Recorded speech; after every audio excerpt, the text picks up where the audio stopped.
All right. All right, so Super Sam Dubé here in this timeless interview. We're in good company today, as you can see, and I am joined here by Santhosh CHRiSTUDAS. Pleasure to have you here today. Pleasure is mine. Musician, animator, cartoonist, videographer. Did I miss anything, Sonny? I think you covered all of them. YouTuber. YouTuber. So we're here today to learn a little bit about Sonny and all his endeavors. So Sonny, I'm going to go way back. So let's go way back and talk to us about your childhood. What was little Sonny like? And where were you at this point in time? Because I know you have an interesting story when it comes to that. Well, when I was very young, I was like much more of an extrovert. That's what my mother told me. Like I would just want to sing all the time. I would get other people to sing. I was like just like a very boisterous, like very full of energy. I think a lot of us are like that. And as I grew older, I got a bit more reserved. And that's when I became more like I went from a singer to more like a keyboardist, like, you know, playing music. Mm-hmm. I went more like a behind the scenes kind of person. Right. Yeah, that's why I think I have a bit of a balance of both. I can be on camera and at the same time I kind of know the technical stuff behind it as well. Okay, so speaking of behind the scenes, let's backtrack for a moment. Okay. Describe your parents to our viewers. Well, my parents, my father was very, very creative. He was involved in video making and like, even though he had a day job as a computer salesman, he also did like a lot of art and photography. So as a very young child, I would go to his photography studio and he would show me how to like frame things, and he was very good at it actually. And my mother was very good at singing. She loved to sing. So she would like, even if she wasn't the greatest singer, she really sang from the heart. And that to me was very, very important as a child. And it taught me that singing from the heart is sometimes even more important than all the technical stuff. So I think I have a good balance of my father's technical side and my mother's more emotional and more heartfelt. And she was very religious, so she would always sing for God, and she gave me a very good sense of religion as well growing up. Now, what sense of religion and spirituality? Because you were raised in India, right? Yeah. Oh, yes. Okay, so let's elaborate on that. So what was it like growing up in India? India was not easy. Because we don't, in the West I guess you have a lot of more technological advantages over India, like, and it's not as populated. But in India, I felt there was always a great family presence, especially when it came to spiritual stuff. When we went to the church and things, we always did everything as a family. Family was very, very united there. You were raised Christian then? Yes, I was raised Christian. Okay, yes. Okay. And did you have brothers and sisters? Yes, I have one brother. Okay. His name is Daniel Rogers CHRiSTUDAS. And older, younger? He's 5 years older. 5 years older. Okay. Yes. Okay. And he was also very passionate about. He was more physical. He was more into the sports and stuff like that. So yeah. So what was it like growing up in the CHRiSTUDAS family in, where was it? Chennai, India? Yeah, Chennai, yes, India. Okay. Sorry, my Tamil is rusty. No, you pronounced it really well. Well, thank you. From you, that's a huge compliment. Thank you. Yeah, Chennai. So basically, it was growing up Christian in predominantly Hindu culture, right? There's going to be a lot more Hindus, but Hindus are very tolerant, and of course, there's a lot of Muslims as well. So at a young age, I was confronted with a lot of different spiritual beliefs from a young age, and of course, I was very into Jesus and things like that. And I thought, at my young age, I thought I had to save everybody. Okay. So I think one time my mother said that I literally just I was 5 or 6, I just literally went into a crowd and just said, Jesus wants all of you in heaven. Each and every one of you are going to heaven. And then I just started singing.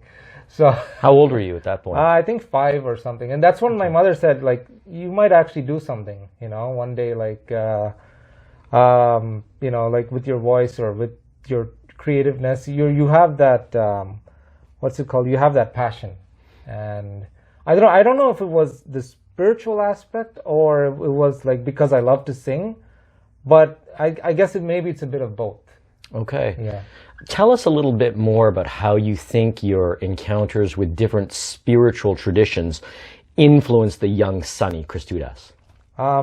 I really like of course, since I grew up Christian, I really loved the church. The church was very, very well constructed, and I liked the Hindu temples as well, because my father, as a young age, would take us to Hindu temples, and he would show us the architecture of the Hindu temples. Are even now today, with all our technology, it's hard to imagine how intricate and small the details are. And definitely it helped me as an artist as well, because I would even as a child, I would try to kind of draw those things. So it gave me like a very motivation and a very rich heritage to work with, because these people have been doing it for hundreds, if not thousands of years. Exactly. Yeah. And part of my childhood, I did grow up in the States. And then we went back to India, so it was kind of on and off, but I was able to kind of capture. That's why I have this Western influence as well as this Indian influence. Right. And that has really helped me kind of stand out. What were some of the interactions between the Western and Indian influences? So conflicts or synergies? What jumps into your mind right now that you dealt with as a young person because of this switch? Oh, because going back and forth. I found the children. Well, I was a child, right? The children in the West were a bit too mature, if that makes sense. Like they were talking about, very high adult kind of content. Believe it or not, when I grew up in New Jersey, they were like. Whereas the children in India were a bit more innocent. I found because maybe the parents are more strict in India, so they're not as exposed. So can you give us an example that comes to mind? Maybe in the schoolyard or in class or something. Yeah, I found the children in the U.S. were already I was only 10 or 11 years old, and they were already talking about sex and all this stuff. And then, whereas in India, it was more about playing still. So I found that to be a very interesting a jump, really. And then also a cultural shock. A bit of a culture shock. And of course, India is also becoming more and more influenced by the West. You know, it's it's great to be influenced by each other's culture, but I found that they were taking some of the darker aspects, some of the not so great aspects of the West, and not retaining some of the cultural, the family-oriented things. The values, the traditional values as well. Exactly. So can you talk to a little bit about these darker influences as you perceive them at that age? Or maybe as you perceive them now, looking back. Well, I'll give you an example. Please. When I grew up in the States, right, in New Jersey, I found there were a lot more single parents. It's one of the unfortunate epidemics right now, right? Like single fathers, single mothers. Whereas I went to India, that's unheard of. The 90s, what was it, 96 when I went back? Yeah. That was unheard of. The family would always try to keep everything together, right? There was more joint families, right? The husband and the wife would have the children, and they would kind of live with the grandparents. It was that kind of tradition, right? But in the U.S., of course, that's almost unheard of. Everybody's on their own, or even single mothers. Even back in the 90s, it was kind of like that. So that was another, that's a bit of a dark thing that I found was going on in the West, which has led to, of course, problems, right? When you're growing up with a single mother, you can't give the same kind of attention and love to your child, right? You can be the greatest mother in the world. You still need a father role model, right? And because that wasn't there, I think that was one of the reasons why the children were so much more mature, because they thought they had to learn it all very quickly in the States, right? They had to be their own man or their own woman much faster. Whereas in India, they were given more time. And maybe more support, maybe more support. Community. Exactly. Now there's good and bad to that, because in India the problem is even when you're near 30 years old, your father's still kind of taking care of you. I mean, if he needs to be, right? Whereas in in Canada and the U.S. or in the West in general, they just sort of learn to take care of themselves. Yeah, out of the house. Out of the house, 18. Go work at McDonald's. Boom. Yeah. Oh, that's unheard of in India. That's they wait to get the best job, Yeah. before they even think about moving out. That is so funny. I mean, I went through that. I remember Yeah. my mother was born in China, Okay. and my father's French Canadian. And so, like, when I was approaching, my mid-teens, my father was like, "You're gonna go to McDonald's. You're gonna work." And I think the minimum wage was like $3.85 an hour at the time. And my mom was like, "No, he's gonna study really hard in school and do well at everything that he tries, and he's gonna get scholarships." I did have a few part-time jobs, so Yeah. moving and landscaping and stuff, and I taught martial arts as well. But the end result was I won scholarships, and my mother was telling my father, "You see, if he'd wasted his time working," and my father was like, "Yeah, okay. Well, does he know anything about life?" And that's another story. But very interesting that you went through that as well. Yeah. So you talked about this influence and these differences between India and the West. When you think back now at Chennai, what are your top 3 emotions when you think back to Chennai? What pops into your heart? Nostalgia. Just going back and just looking at all the streets I grew up in. The house that I was actually like, as soon as I was born, I was taken there. It's no longer there, unfortunately, but there's still the neighborhood still there. And of course, nostalgia is one emotion, and then of course a little bit of sadness as well, because I find the city kind of got too saturated now. It's kind of like too many people. What's the there. population of Chennai? Oh, it must be like around 3 or 4 million. And then in fact, it's interesting. Tamil Nadu's population is, I think, like 2 or 3 times more than the whole of Canada. Tamil Nadu is the state. Oh, okay. Has more people than Canada, the whole of the country. Wow. So you can only imagine. Yeah. And what's the geographical area? How small is it compared to, say, one of our provinces or some of our provinces? I would say probably Ontario is a bit bigger too. It's Canada's more spread out, right? For sure. Yeah. So you got all those people, nice people mostly, but and anytime there's too many people, there's going to be some problems, right? Right. So I don't know. The population in Chennai, especially, it's probably even more than I just said. So there's something. When you think about the people, what feelings are elicited for you, besides nostalgia and a little bit of sadness, feeling that maybe the city is overwhelmed with the populace? What else?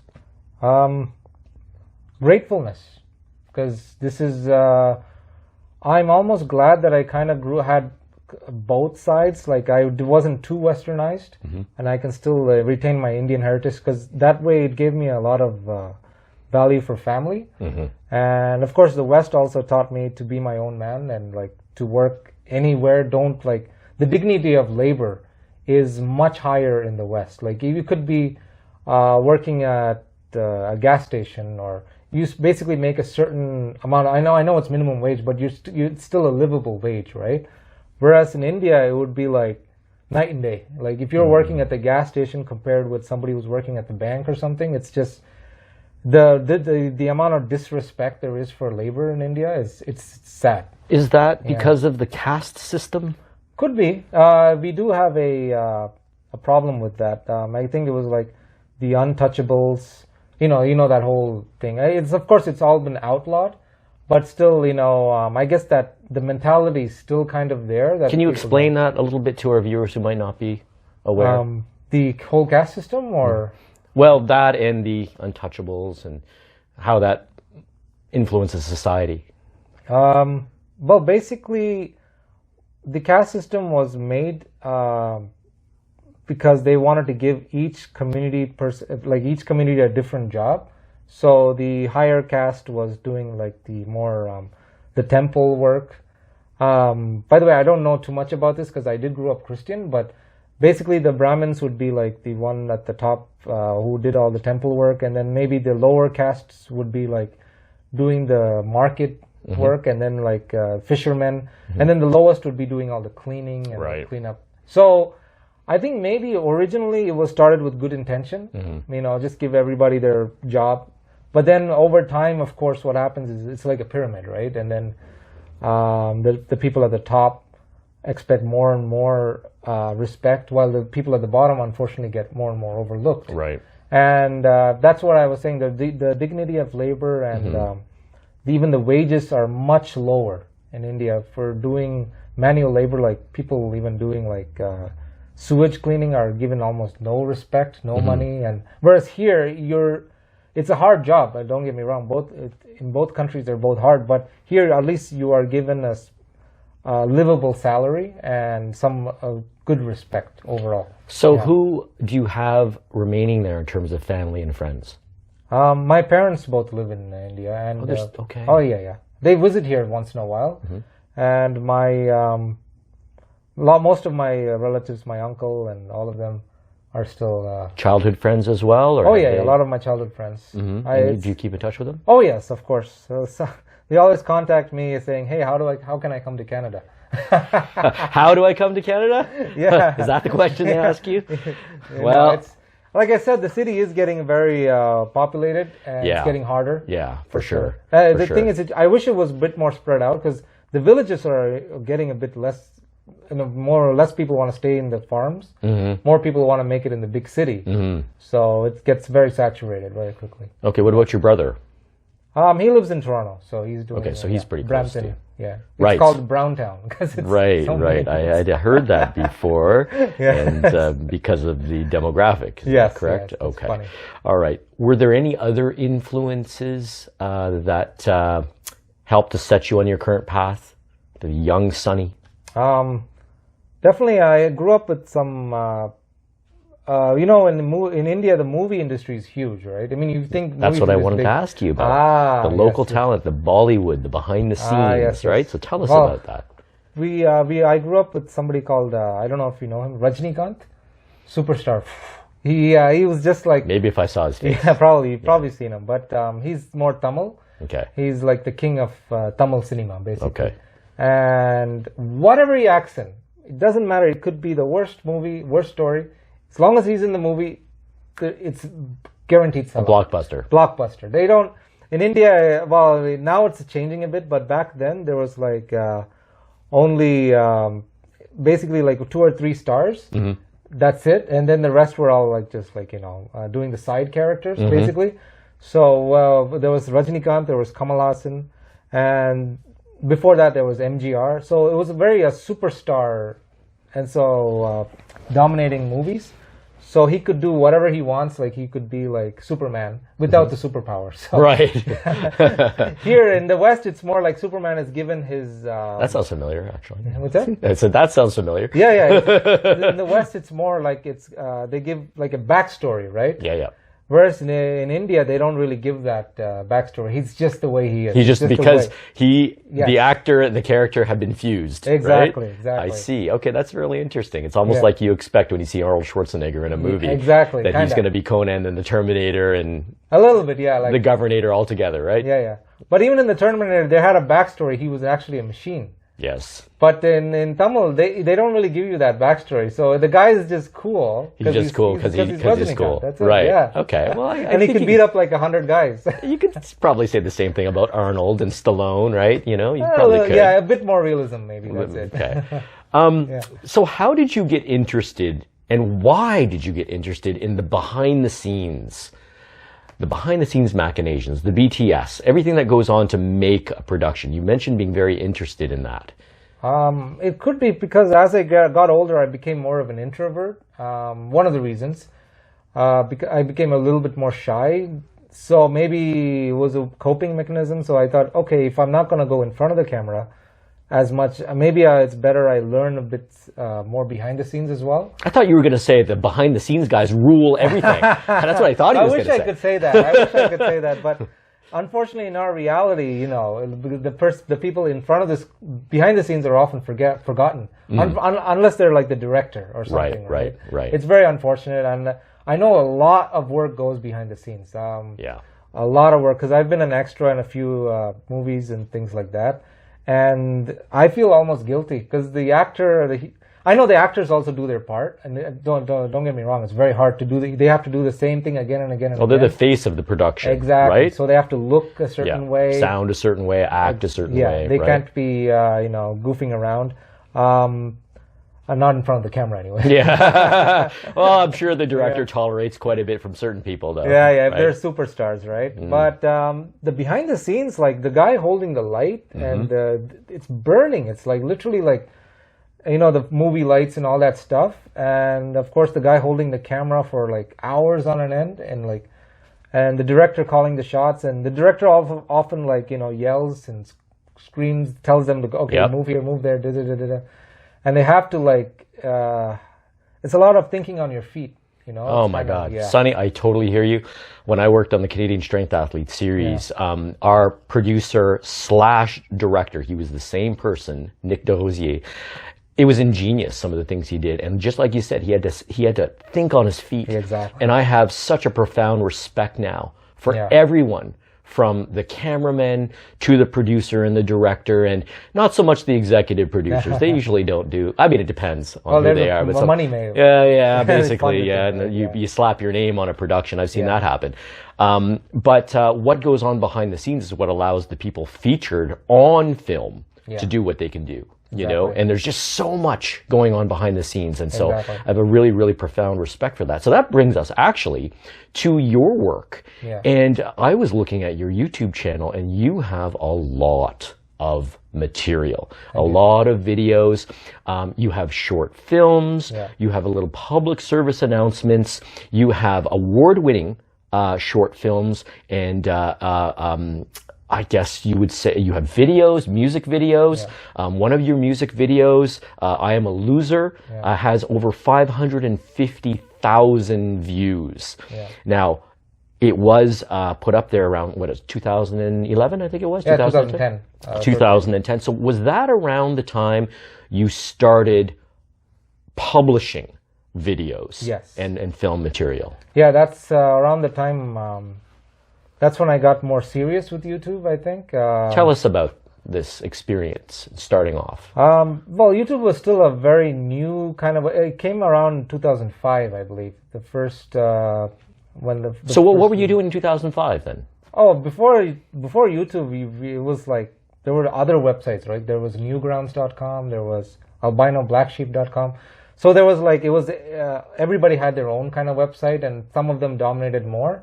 So it was very spread out. It's very, very spread out. All the online entertainment world.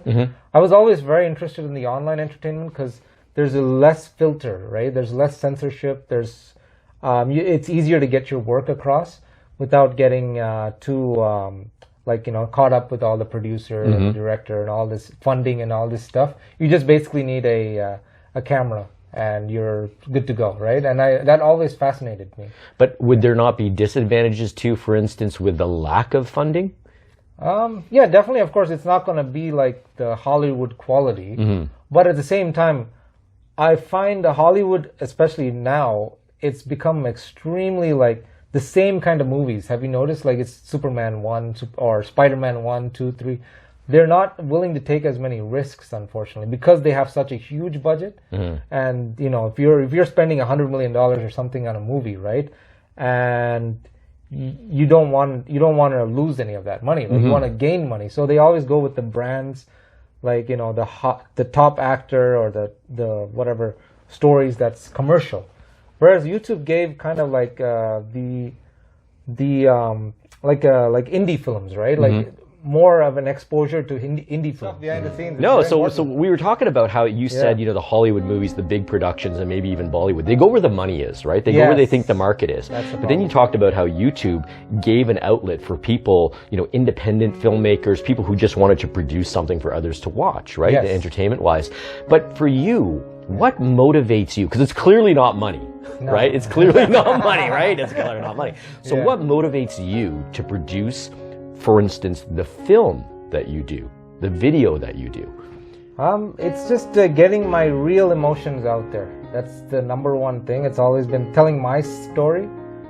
You have a video on quitting smoking, like not you particular, but encouraging people to quit smoking. I'm very passionate about Yeah, so tell us about your passions and how they manifest in your videos. I like to, well, this actually goes really way back. Please. My father used to give me a lot of advice growing up. He would be like, you know, don't take up this habit, don't take up that. And I'm so grateful now. Back then it was kind of annoying. It's like, I never smoked, but a lot of my friends did.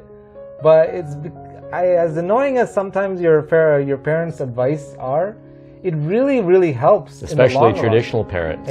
Exactly. Where they just drill it into you. And so you're at that stage now where the older you get, the smarter and wiser your parents become? That's exactly what I was Right. going for. So, coming back to the animation that I did, Don't Miss Her Wedding, that's about the anti-smoking one. Even though I personally never smoked, I know the value of that message, right? My father gave me, and he actually helped me to, he gave me a lot of hits, like a lot of tips on how to make the video as well. Nice. So the two of us kind of collaborated together. I noticed that in the acknowledgements. Yes. That's one thing. I always like to honor my parents' message any way I can, in the form of animation or in the form of a video or anything like that.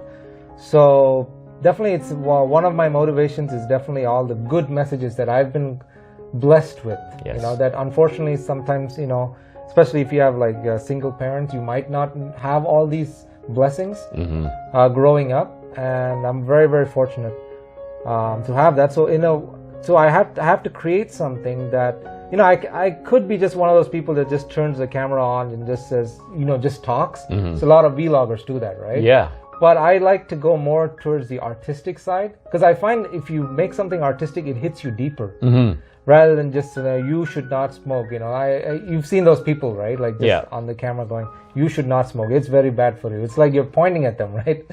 But to get the more emotional aspect, for example, that's where I got that idea from. Like, what if a father could not make his daughter's wedding because he smoked too much? Right.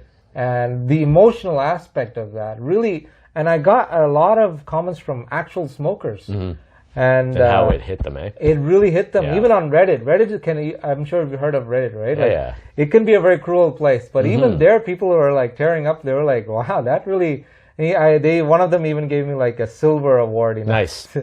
I know what that is. Yes. So I was, I was so touched, Congrats. because I was like very nervous sharing on Reddit for the first time, but I definitely hit a nerve with smokers, actual smokers. So this is why I'm like coming back to why I love YouTube so much, is because it doesn't have that kind of censorship. Like, you know. Really? It's changing now, I know, but Let's touch on that. that's a sensitive topic. Yeah, go ahead. What are we going to- No, I mean, I beg to differ. Obviously, there are people literally being deplatformed. I know. Off of YouTube, Yeah, and it's very it's not a forum for free speech at all. Not anymore. Not anymore. And I mean, they certainly would get pressure themselves, right? From other from agencies, mainstream, and a lot of the from pressure mainstream. is coming from mainstream. That's what. I mean, I think of YouTube as mainstream. Yeah, it's become do you mainstream not? now. It's Okay. become mainstream. So it wasn't originally in, say, 2005 when it started? No. Okay. Only the geeks kind of knew about it. Like, Yes, and I'm an Uber geek too. you don't look like it though. Yeah. Oh, believe me, I've got the heart of a geek, yes. And I'm proud of it. Yeah.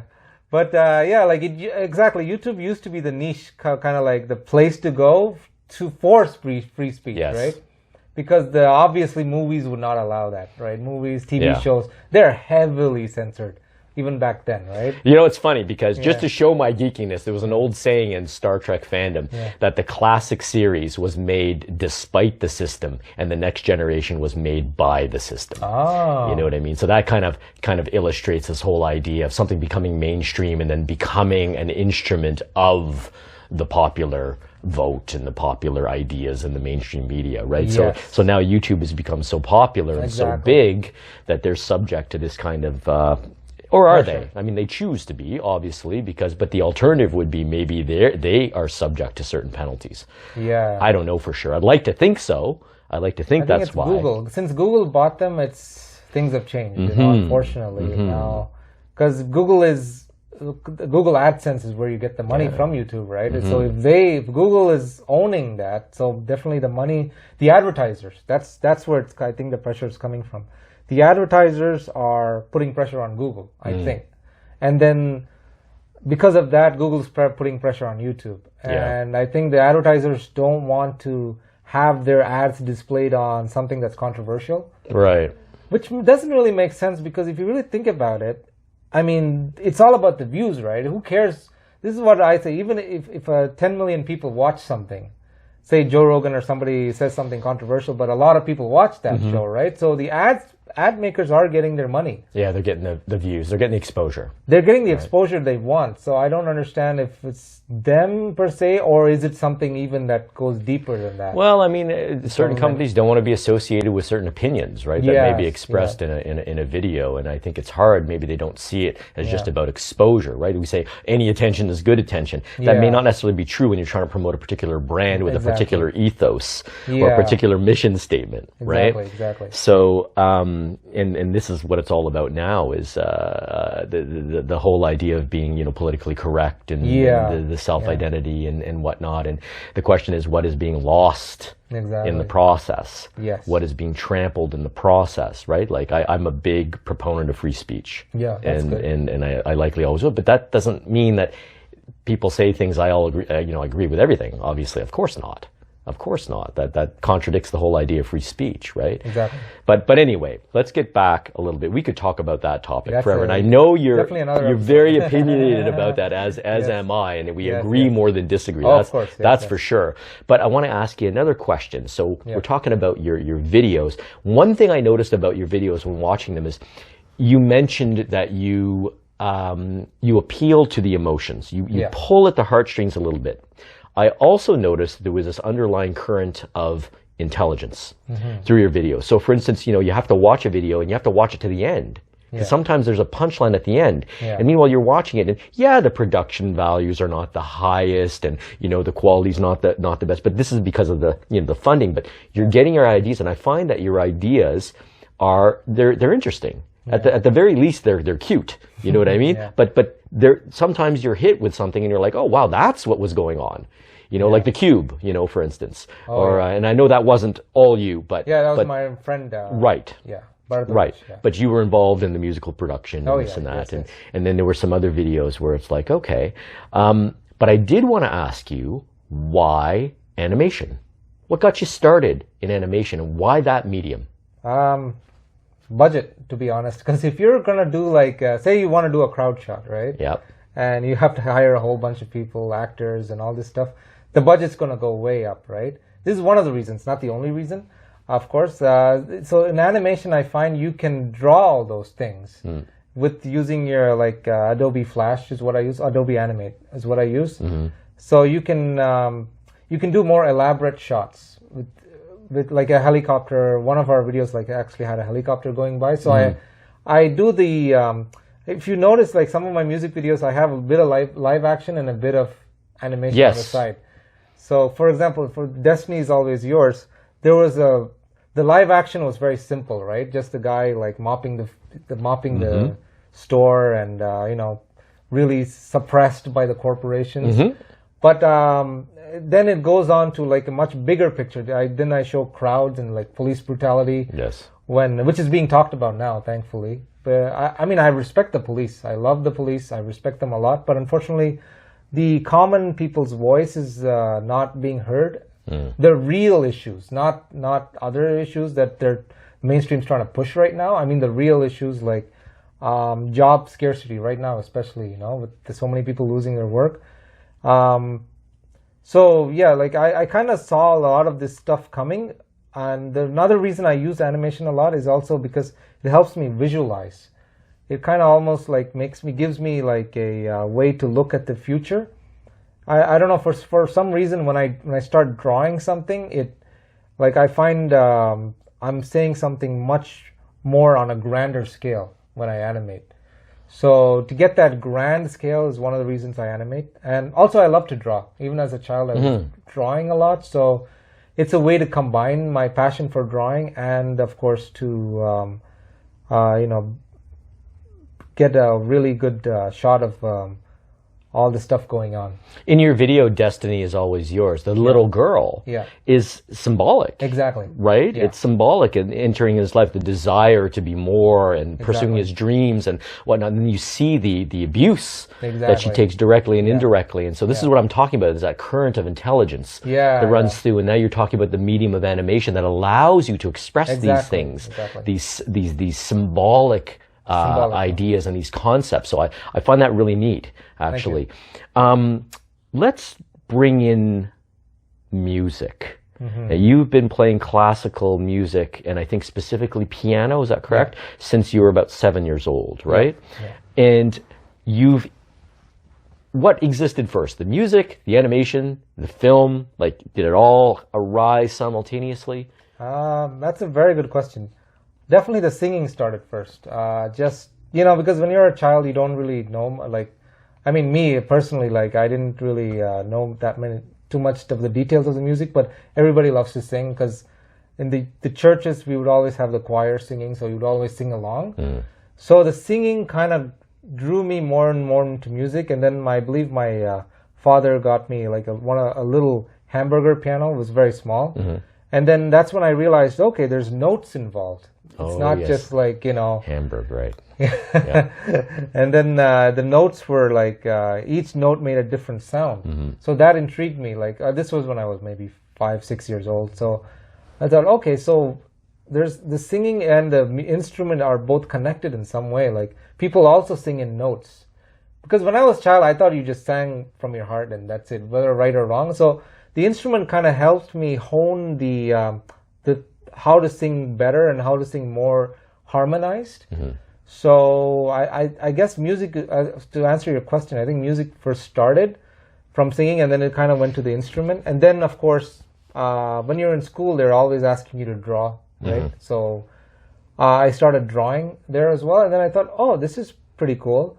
And I know a lot of people, they tend to focus on one thing. But for some reason, I always tried to focus on all of them for some reason. Because I wanted to give it my own product, not have too much other people's influence on it. So I began to hone each of them separately. 1 month I would only focus on music, learning more music. 1 month I would only focus on learning more about improving my drawing skills, or even my writing skills. Most of the great movies and all the wonderful things we see, they all start from the written, right? Nobody just starts, it starts the camera and just says, hey, actor, just start acting. No, nobody does that. We kind of did that. Maybe interviews. Yeah. Yeah.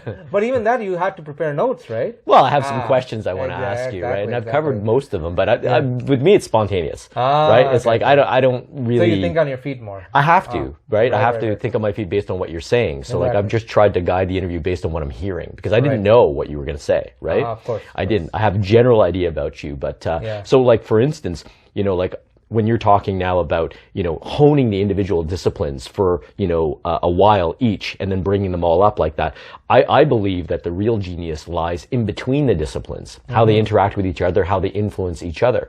So my example to you would be like Georges St. Pierre, one of the greatest MMA fighters of all time and Canadian, icon. Wow. Basically, he's very, very good at striking, very, very good at submissions, and very, very good at grappling. Wow. But the genius is in how he integrates them all together. Right. And how he can go seamlessly from, a strike to a shoot to a takedown to a submission attempt like that. That's my kind of guy. You know what I mean? And it's because he's able to blend these things and hybridize them and synergize them better than anybody else. Right? Yes. So arguably he's the best wrestler or was the best wrestler in MMA. But so maybe that one's way up there. But as taken as a whole, his genius is that he got the trainers that could teach him, the best trainers he could get to, and then his genius was putting it all together, right? And so that's what I'm thinking about you, is putting the music, putting the art skills, putting the passion, putting the videography skills, and the behind-the-scenes technical know-how, right? Yeah. So I noticed that, like I said, even in your earliest videos, you can see it. Because now that I know something about editing, your editing is very good. Oh, thank you. So what was the biggest challenge for you in those early days making those videos that we see on YouTube? The biggest challenge? The biggest challenge? That's a good one. Just getting the motivation to do it was one of the biggest challenges sometimes because, obviously I'm not really working with much of a budget. Nobody's paying me to do it. That's one reason, not the only reason. Also, sometimes if I need a friend's help, I was always a bit of a slight introvert. It was hard for me to ask for help. So that also led to some challenges. Even when I needed help, I would be very reluctant to ask for it. Right. And it kind of shows. I should have probably asked a bit more help here and there. But it also made me a little bit stronger in the long run, because it, like, I didn't know, like you said, you liked my editing. I didn't know anything about editing. Before YouTube, I didn't even know, well, I knew there was some editing. I knew the basics of it. But before I started to create my own things, I had no idea, like, how to, like, cut a movie, or how to frame certain things, and how to, like, you know, take even a relatively bad footage and make it better. Right. So editing is tells the whole story in a way. A badly edited movie, even if you have great footage, can ruin it. It's so This is true. why we have extended cuts, director's cuts, Yes. fan cuts, you know, remove Jar Jar Binks from the movie. And now with the deep faking is a huge Oh, thing. yeah. Oh, that's scary. Yeah, yeah. That's really scary. Oh, my God. Yeah. So when you were saying about the blending, right? Yep. I think at the end of the day is actually the editing. It's Yes. another word you can use for the blending. Yeah. Because the editing is the one that's bringing in, okay, I want this shot with this music, with this whatever dialogue. Yep. All of it is coming together in the editing. Yeah. In the And in editing. what order as well, what right? order, exactly. I mean, literally, the chronology of the footage matters, right? And you can tell a completely different story, Yeah. depending on how you edit it. Exactly. And there's tremendous genius in that. Yes. Right? True. To the point where when I first heard about director's cuts and fans petitioning to re-edit a movie, I'm like, how do you re-edit existing footage? Is there a ton of other footage out there that can tell a different story? Because this story sucks. Do you know what I mean? And I didn't realize how much of the success was in the editing. Yes. There really is. There really and for is. every minute of footage that you see, Yeah. there's how many minutes that are on the cutting room floor? That's how many true. different takes, right? Could change everything. Yeah, and then having been involved in some videos and TV, you see that. You Oh, absolutely see that. And it's like, wow, okay, we've got a terabyte of stuff. And we only need a few gigs of stuff, you know? Exactly. So in choosing that, Exactly. Choosing Right? it. That's why the director always works, a good director always works with the editor. Like, he actually sits there with the editor, and the movie or whatever they're trying to make, the show, is born in the editing room. what about the director as editor and vice versa? What about that? Director as editor? Yeah, what about the director is the editor? Yeah. I mean, on smaller productions, that's certainly the case. I've worked on productions where Oh, that yeah, was yeah, of definitely course. the case. Oh, yeah, And in your that's- case, yeah, it's pretty director, producer, editor, Well, you an know. extreme case. But yeah, I totally get it, because the director has to have some editing skills. Even if he's only going to direct, he has to, because in his mind, even before the editing room, in his mind, he kind of has the whole story outlined, right? I think it was Alfred Hitchcock who talked about that. He said that even before I turned the camera on, he said something like he would kind of know what the whole movie was about, like where to Like a cut. storyboard. Exactly. So he would know where to cut. So even before the editor actually, like, you know, cuts it up in the editing room, he kind of knew where to stop filming and where to start. So then how much prep would you do to create a movie like I'm a Loser? a music video. Okay. Yeah, music video, for instance. Yeah. Well, that started as a song, right? Like I just turned my keyboard on and just like started to the chords, and then I started to write lyrics for it, and then So the chords just kind of manifested in your head, or did you Yeah, have to just played work on around it it. technically? a lot of musicians will tell you, like, when they first sit at the keyboard, they're just looking at the keys, right? And they're just wondering, and then they just sort of start playing other tunes they already know sometimes, and then they sort of like try this chord, that chord, and then sometimes there's a chord progression which happens, like it goes from minor to major, and then something starts, you start humming something. It doesn't really always start with words. It's like, da, da, da, da, da. And that's kind of how it started for me. And then I realized, okay, maybe there's a tune here. And then, okay, let's put some words to it. So that's the first step of everything. And then I believe I had somebody actually tell me, hey, that song is really good. Like, that could actually become a hit. And he was very encouraging. And he said, you really should produce that. And then once I recorded it, I thought, okay, maybe I'll make a video for it, right? And then, so for music videos, it always starts with the song. Right. It doesn't work well if the video is already there and you're trying to do it. usually doesn't work out that well. Right, right. Yeah, right. because one of my biggest influences is Michael Jackson. He was able to do. He's my one of my idols for sure. I know he got into some controversy and all, but as an artist, he's a genius, right? So he would actually. The first thing he would do, he would before the music video, before anything, he would do like the beat, like just the beatboxing. Right. He would get the beat right going, and then he would build on it. Build on it, exactly. He was one of the most gifted beatboxers. A lot of people might not know, but and then he would write the lyrics for it, and then he would frame, he would do the choreography for it, and then finally it was the video. Like there was a process to it, right? Mm-hmm, mm-hmm. So I kind of especially when making music videos, I always try to emulate him as much as I can, and definitely. So coming back to your question, so that was one of the process. And what about a video with a story? Sorry, not a music video, but like a public service message or a short film. Yeah.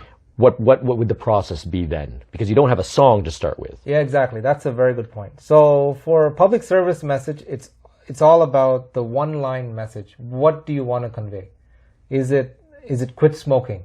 Is it don't drink while you drive? Something like that, right? It has to be like one line, one major line. Because when you're doing public service messages, you don't want it to be all over the place. You're not trying to make a movie that's an entertainment movie, mm-hmm. right? You're trying to have one punch in it, and maybe you only have 2 minutes to get that delivered, right? So it always starts with one line. The disadvantages of smoking, for example.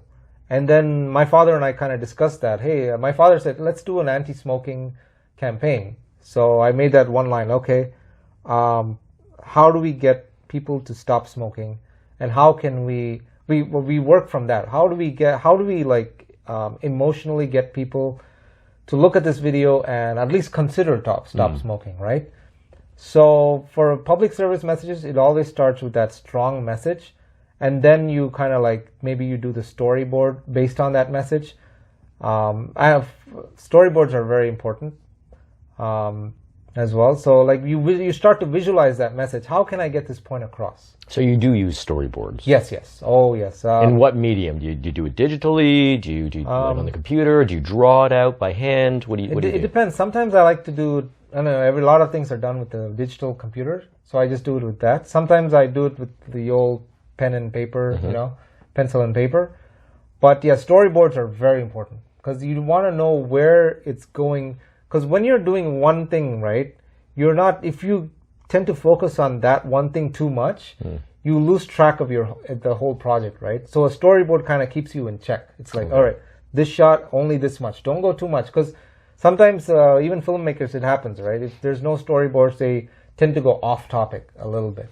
Especially with public service message, you cannot go off topic, because then there's no point to it. Right? There's no message. Yeah. There's no message. Then it just becomes like entertainment. It's whatever goes. And even those don't do that well. If you really think about it, all the great movies we've seen, mm-hmm. even if it's The Godfather, Star Wars, mm-hmm. they always have that one line or one message. What's the Star Wars thing?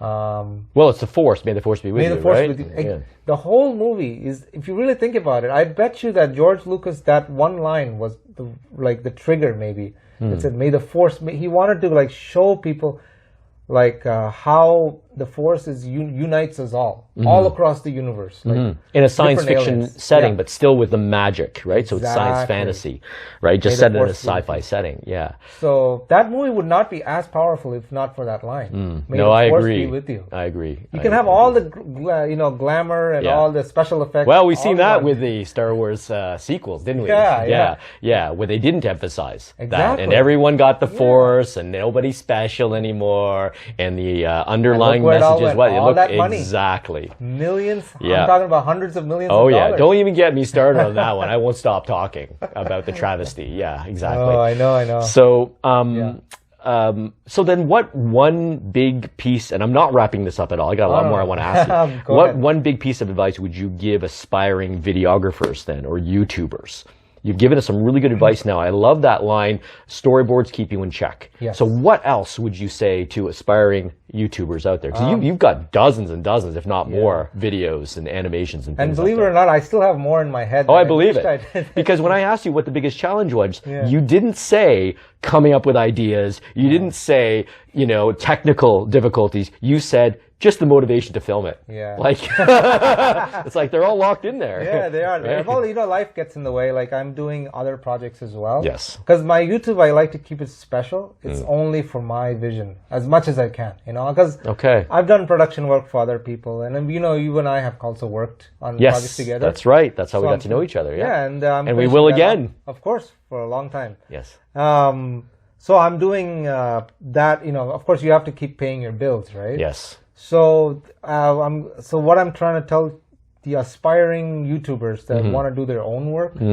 and I know I've actually influenced another great filmmaker. His name is Gautam Ravi. I want to. Okay. Yeah, is that he from India as well? Yeah, he's from India. He actually saw my video, I'm a Loser, and that he told me that it really, really inspired him, and he had made a movie that garnered a lot of. He even won awards with that movie, and and he actually has me featured on his channel, and I was so touched. Oh wow! I was like, wow, because you were an influence for him, right? Yeah, I'm like, wow, that's so great. We should mention that I Am a Loser actually has a message of hope. Yes, it does have halfway through becomes a message of hope. Okay, just. Speaking of that, just at one point, I found a lot of songs, either they're extremely depressing or they're extremely... Yeah, and they end depressing. Yeah, like and Creep. it's kind of like, oh, well. I love Creep, but it's so depressing at the end. It's like, you know, you're never going to get this girl.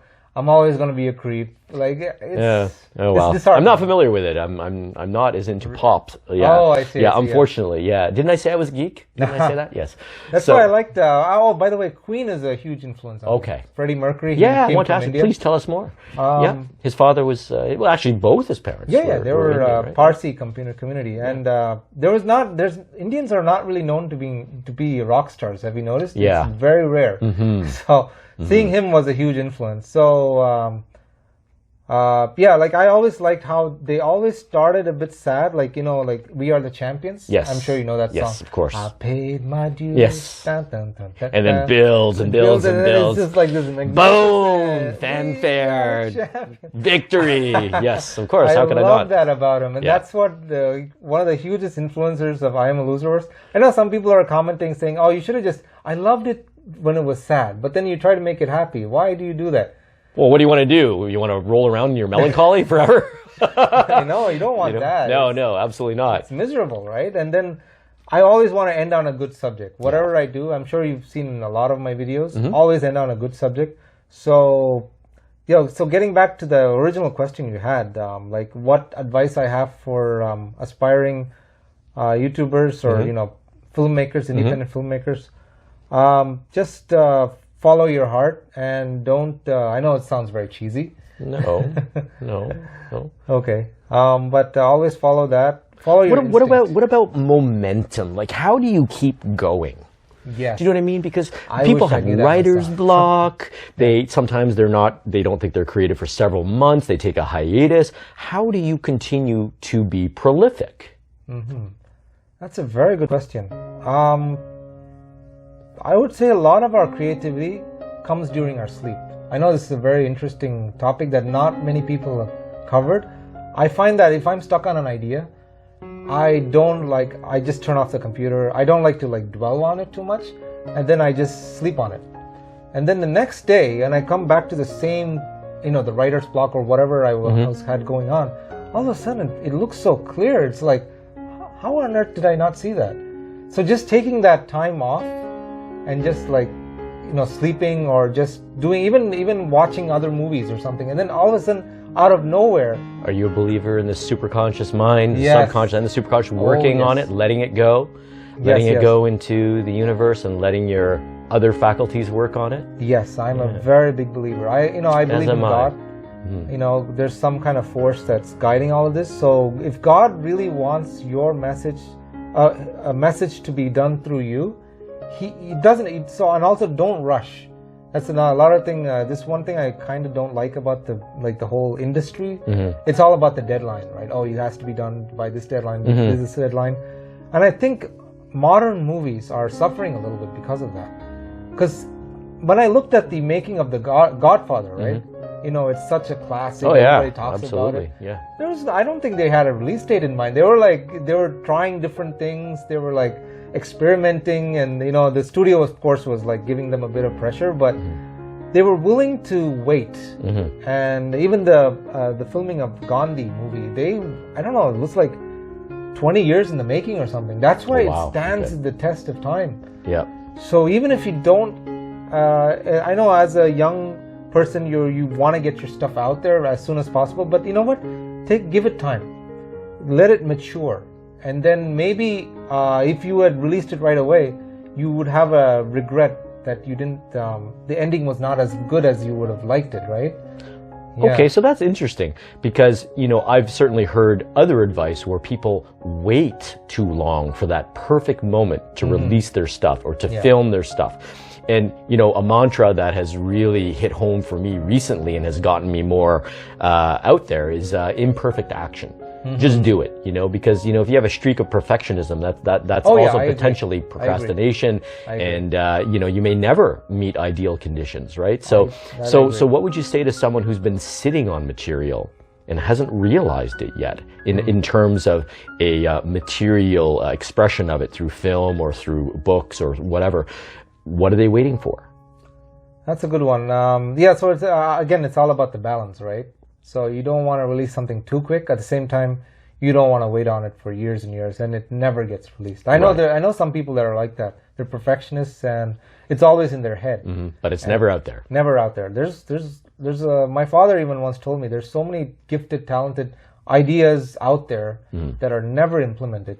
And but at the end of the day, it's the people that take action are the ones that are gonna rise. So you're saying put it out there, but do a good job. Yes, as much as you can. Right, and be true to yourself, right? Be true to yourself. And if you have budget constraints, people are very forgiving. Even if your stuff doesn't look the greatest, or you know, people can see that the budget is not the highest. People are very forgiving if it has a good story. I've noticed that on and on again. Or a strong message. A strong message.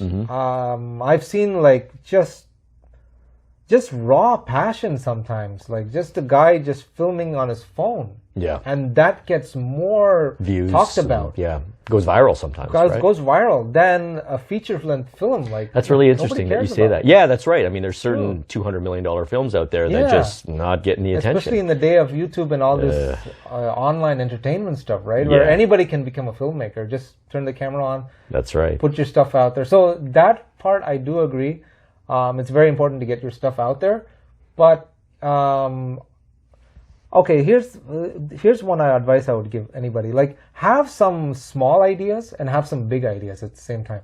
Use the small ideas to get your the quickies out, right? Like just maybe it's a 2 or 3 minute stuff out. Do that on a regular basis. So your fans, you know, you can keep collecting more and more subscribers or fans or views as you go.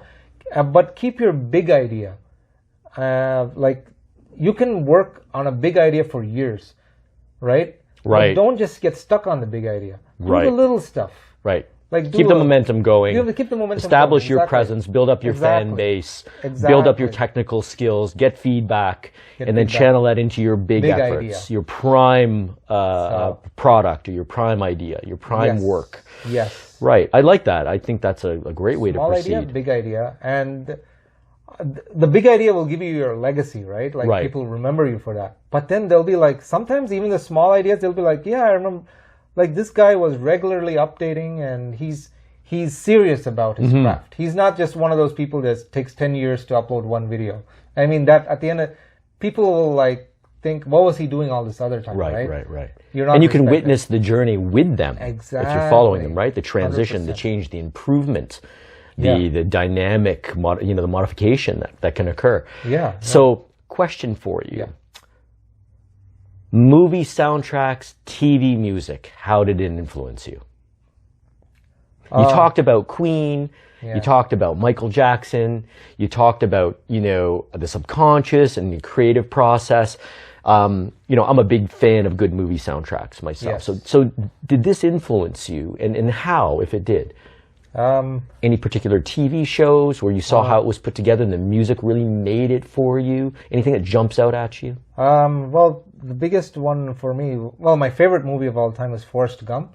Yes. The music in Forrest Gump, it's so simple, and it's all on the piano. Da, da, da, da. I'm sure you've seen it, right? Yeah. Yep. And that delicate little flower. The feather. That's yeah, the feather, yeah, right? Yeah, It comes that's down. it. Yep. And that one really struck me. Like, it was so like, wow, it's such a grand movie, but at the same time, it starts so simple. It's like that one line, like I talked about, just that a story of one man. And the movie begins and ends with that scene as well, and the music, same music, right? Yeah, and the music really, for me anyway, the music started the film. Before you even knew who he was, the music kind of like had this simple but beautiful tune to it, and then it kind of reflects on the character as well. His own life he was a very simple man, but he accomplished so many great things because he had a good code of ethics. He had some traditional values, and he had a good heart at the end of the day, right? And so speaking of movie soundtracks, that was a big one. And I also another movie that I really liked. I was a big fan of the Beatles. Oh, yes. Yeah, growing up. I know they made a movie about the Beatles. I don't know if you... Hard Day's Night? Yes. So that movie really, really exposed me to a bit of both, like the influence of their music on our culture, at the same time, the life, how their life was as well. Right? Hard Days, they were running from car to car, just these girls chasing them. It was very funny, but at the same time, it was. I think that's the best movie in my opinion, where it kind of merges the music and the movies perfectly together. It just harmonizes it. Don't you think so? I do, absolutely. Yeah. I think that's a really good point. Yeah. We talked about your music. Yeah. We talked about the animation and the videography, the YouTube. Let's talk a little bit about some of your writing and your art. So, Troll Cat. Yes. Tell us about Troll Cat. Yes, that's what we're here for. Troll Cat. My first book. Yes. Now, this has a bit of a story to it. Please. That's why we're here. Why is he called Troll Cat? Well, are you a troll deep down? Is that an aspect of your personality, Sonny, that's coming out? Maybe. This cat, believe it or not, actually, the reason I started Troll Cat was, believe it or not, just to update my Facebook friends. Because, like I said, the small ideas and the big ideas, right? Yes. Troll Cat was the smallest idea. Like, I would just belt out while comic. It looked terrible. I mean, I have to be honest. So who is Troll Cat? Troll Cat is actually based on one of my cats. Growing up in India, like I had this beautiful white cat. He had a kind of a double life. Inside, he was very sweet and innocent. But when he got outside, he'd be chasing dogs. Like, it was just crazy, that cat. Oh my God, that's great. He was wild, that cat. What was his name? Snowy. Snowy, okay. Snowy. So Troll Cat is very based on him because he appears. So Snowy had an attitude. He really had an attitude. Like he would. Because Troll Cat definitely has an attitude. He's a bit of my personality, but the personality that I tended to suppress a bit. Right. The introvert keeps him at bay, keeps him in check. So the other guy, if you notice, the guy with the mustache, he's always like being trolled by this cat, right? Yeah, like, that's you, right? That's your introvert. That's my introvert side. So it's a balance of both of my characteristics. Notice that. And he always. So here's an example of this is the animated or the cartoon manifestation of Sonny right there being trolled by Troll Cat. Yeah. So I found my cat Snowy was a bit like that. He was always trying to like trick me. He was just he was always like he had this soft and sweet innocent side. He always had this very rough and exterior. And one time I saw him outside. Yeah. When he's at home, he's totally different. When I went outside, he was like doing all kinds of crazy things. So that's what made me. He was the cock of the roost, right? Outside. Because he has to be, right? Because that's how you survive in the jungle, right? Yeah. But indoors, he was well taken care of. Of course. Because he had to be. Because otherwise, he wouldn't get fed. If he was acting too wild indoors. So he was smart. He was smart. And he was trolling us a little bit, if you really think about it. That's right. Yeah. Cats are great. A lot of cat videos are very famous on the internet. If you think about it, cat videos do really well. Yeah. Because they kind of have this wild side at the same time, this softness to them. So we're always trying to figure them out. Yeah. And well, that's what makes them interesting. Because cats, you don't own cats, cats own you, right? Yeah, exactly. They Yeah, think they own the unlike place. dogs, right? Oh, So yeah. like to get the affection of a cat or to get the attention of a cat, it's a big deal. You have to work. You have to work at for it. You know, I mean, I go over to my friend Dan's place, and his cat Julia, 2-year-old female cat, she loves me. I mean, he's like astounded. I got photos here I can show you. She's laying on me sleeping like this, upside down, spread out for 2 hours. I didn't want to move, you know? And then she just drools and she makes me pet her. She actually paws my hand to push it on her body so that I pet her. So, and I have to admit, there is an appeal to that. I feel drawn to her because of that, right? So, but just for the cat lovers out there, what was Snowy's fate? Like, was it an okay fate? Was it a natural fate? A fate? Fate. What happened to Snowy? Oh, unfortunately, there was a big flood in India at the same time, and the cat kind of went missing. Oh. It was really bad, the flood. Like, some people lost their homes, and it's unfortunate. But you know what? He had a great life. How old was he? Maybe 8 or 9, I think. Okay. I'm not sure. But when I discovered him, he was like an abandoned kitten, right? So I kind of like thought... So he's a rescue? Yeah, he's a kind of a rescue. So... And he was always very passionate. Whenever I turned the camera on, he was like, I don't know if he knew what was going on, but he kind of acted interested. So he wanted to be on film. And coming back to Trollcat, I would update my Facebook, because a lot of times in Facebook I had a lot of emotions, right? Yes. Whether it was like I felt like really bad or lonely. And I didn't want to just say it like, I feel really bad, guys. I feel really, like just texting. So I tried to get that emotion, whatever I was going to, into Trollcat. Just make like little simple comic strips out of it. So that people would kind of know what was going on, but at the same time it was kind of funny. So that really, at one point I was almost updating every day, like just little comics whenever I found time. And that's where I was talking about the small ideas, right? Just get the small ideas out there. Right. At least it's out there, right? It's not in your head. And then you put all the small ideas together. Now you have a book. Exactly. So how many Trollcat books are there? There's one as a sequel coming out, right? Yes, it's left on a cliffhanger. Yeah. They're loosely tied together, these stories, right? They're loosely tied together. Yeah. So now Trollcat's kind of kicked out of the house, right? Yeah, because he's gone a little bit over the... He's gone a little over the line. Yeah, over the line. Yeah. And it also kind of deals with this a little... I know there's an underlying message about his alcoholism. He tends to and he's receiving a government check to survive, and he's kind of took that for granted. Exactly. Got him in a little bit of trouble. So if this is sounding intriguing to you, check out the book. Check out Trollcat, honestly. Now, I noticed in the acknowledgements and in the foreword, your wife, Nikki, is involved, and she writes very well. Clearly, she writes very well. So how much was she involved in the process? Did she help you edit the dialogue? She keeps me in check. Sometimes I go... Like a storyboard, right? Like sometimes I tend to go overboard. I love to write, right? That's one thing. Like, I'll talk about extremely controversial things, and she'll be like, you know what, maybe that's... She's kind of like my filter in a way. Right. And also she edits all my stuff, like if I make any grammatical errors, things like that, she's very good at fixing those. So... she's definitely, and one of the characters is a bit like her. I noticed that. Yeah. So the guy that gets trolled, there's a Caucasian girl with him, and that's your wife. Your wife is Caucasian. Yeah. So it's so definitely a little bit of our, like, she sometimes she does something funny. Yes. Which I don't want to like, and then I kind of use that idea. She doesn't really like it. For instance, she always had the habit of complaining about certain companies' products. Yes. It's one of the comics. It's really funny. Everybody loved it. But people would keep sending her new things, like, just because she complained about it. That happens, right? Yeah. So Trollcat gets that idea, and he said... Yes, he tried to do it with a pizza.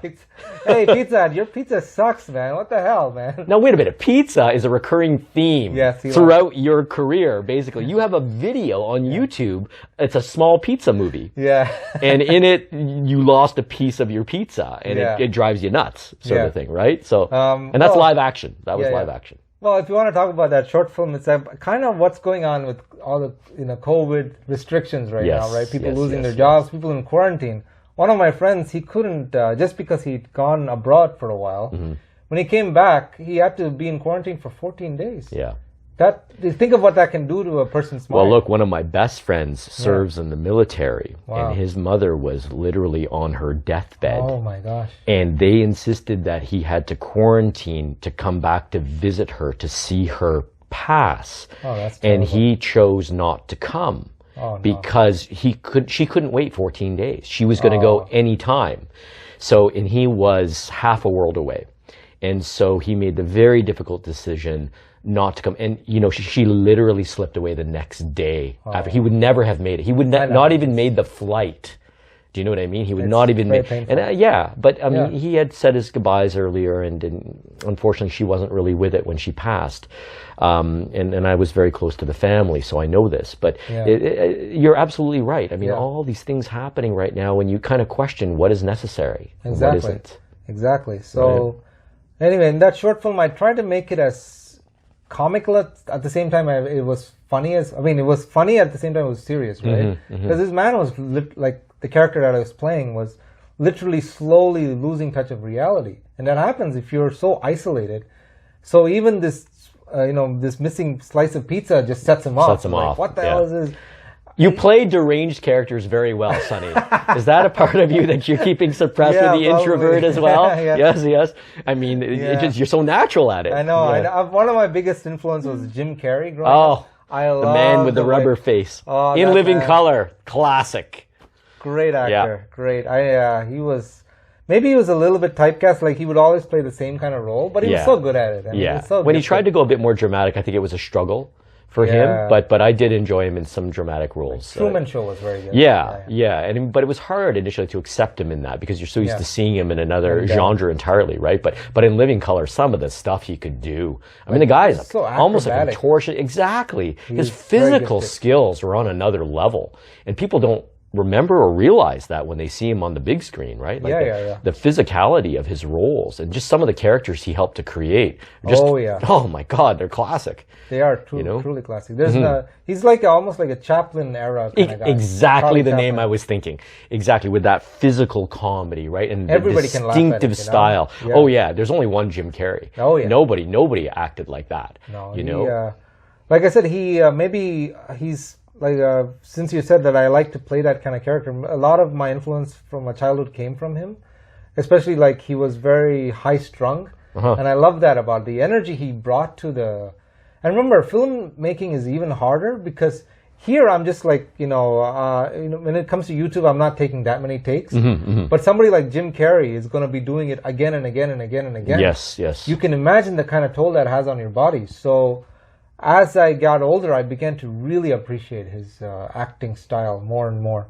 And coming back to the short film, so he loses his mind when that one piece of pizza is missing, but there's a lot more going on in his life that's missing right now. Right. So the missing piece of pizza is kind of a metaphor for other pieces missing in his life? Exactly. That he's not able to, communicate.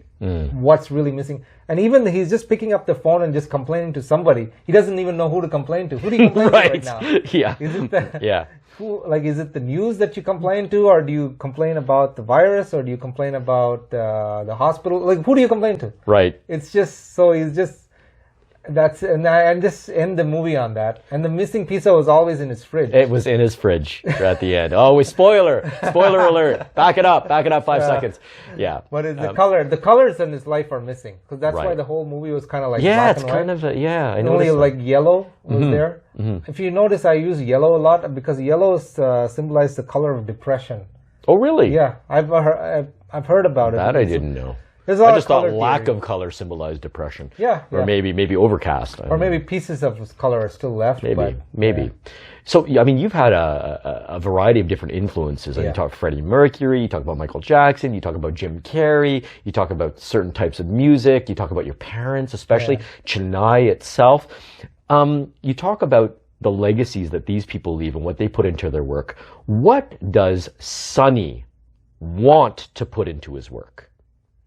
What do you want to impart into your work? What's the most important for you? Not necessarily what people see, but what are you trying to put in? I'm just trying to get my ideas across as best as I can. My message and my ideas are very important. Whether I'm just trying to make people laugh, or even if I just want to make people laugh, there's always going to be a message. It's always going to have something in it. Like even Trollcat, as goofy as he is, I'm trying to actually get people to talk more about alcoholism, because it's a very, very big problem. Right, It's going on. Was that personal for you, and people that you knew, family, yourself? Was there a particular reason for that? I think it's something that I've noticed on and off, like people around me. Yes. Even myself, like I've gone on and off with alcohol a little bit, and I know a little bit is okay, but sometimes it tends to take over the whole mind. Mm-hmm. Even in the "I Am a Loser" video, you've noticed the guy was drinking like wine, and he was trying to like. The thing I don't like about alcohol is that it kind of suppresses your dreams a lot. Right. Because even if you're feeling bad, right? If you just have like a couple of glasses of wine, oh, I feel fine, everything's great. No, it's not great. You have to fix what's inside. Yeah, and ultimately you come down because it's a depressant. Yeah, it's a depressant, right? Exactly. Depresses the central nervous system, and so without your mood can crash. Oh yeah, and a lot of times your dreams will get affected if you take to the bottle. How many times have we heard like this great potential, this great talent destroyed by alcoholism? Addiction, and the problem is it's not looked down upon, especially in the West. Yeah. Everybody offers you a beer, or once in a while, like I said, it's fine, but it's almost looked down upon here if you don't drink. If you don't partake. Exactly. It's seen as antisocial sometimes. Yes. Yeah, I think it depends on the milieu, of course. And you grew up, as you mentioned, with a variety of different religious influences, right? So you saw different traditions, probably Muslim and Christian and Hindu and a variety of other ones, maybe Buddhist as well. Yeah. So you have some experience in seeing how the different cultures and traditions and religions deal with the different influences, shall we say, in our and the cultural mores. Yeah. What other issues are you passionate about? I know you had an anti-smoking ad. Mm-hmm. What other issues hit home for Sonny? Another huge one is money, believe it or not. Money has always been very as a creative person, you don't really get your regular projects sometimes, so you have to be very careful with your money, how you spend it. And of course you want to still budget and make your own stuff as well, right? So what is it about money? Is that money, you don't like the concept of money, or that you think it gets misused? Okay, so I respect money a lot, but what's the issue here? It gets misused a lot.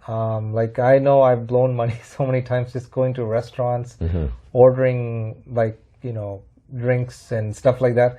And then when I look at the bill, I'm like, wow, was it worth it? I could have bought new equipment with that money or something. I know. Hey, listen, I've had to start thinking about expenditures in terms of shawarma. Okay, for those who don't know what shawarma is, I love it. It's a Lebanese roll made with pita bread and not keto, garlic sauce, chicken or beef. I usually go for the chicken, and a bunch of fixings inside, including tomatoes and onions and special sauce and whatever. So, and I think to myself, if I spend, $20, that's potentially a very large shawarma plate or 2 large shawarma sandwiches.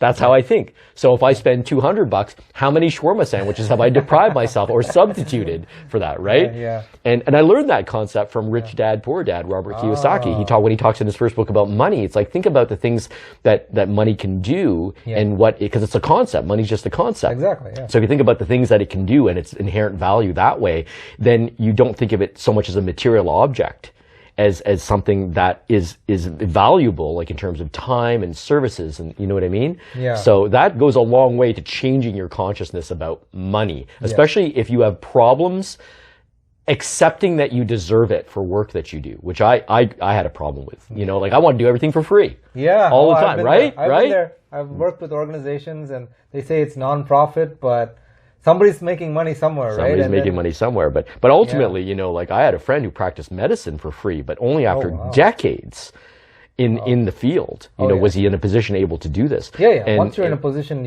if you can do it, that's great, Yeah, but I mean, ultimately, I love doing things for free, but you can think of money, and I was told this by a wise man recently, is that you can think of money as appreciation. Yes. It's a level of appreciation, right? And when you think of it in that way, then maybe it won't be so hard for you to accept it, right? Yes. So you talked about money being misused. Okay. Do you have any videos or any animations that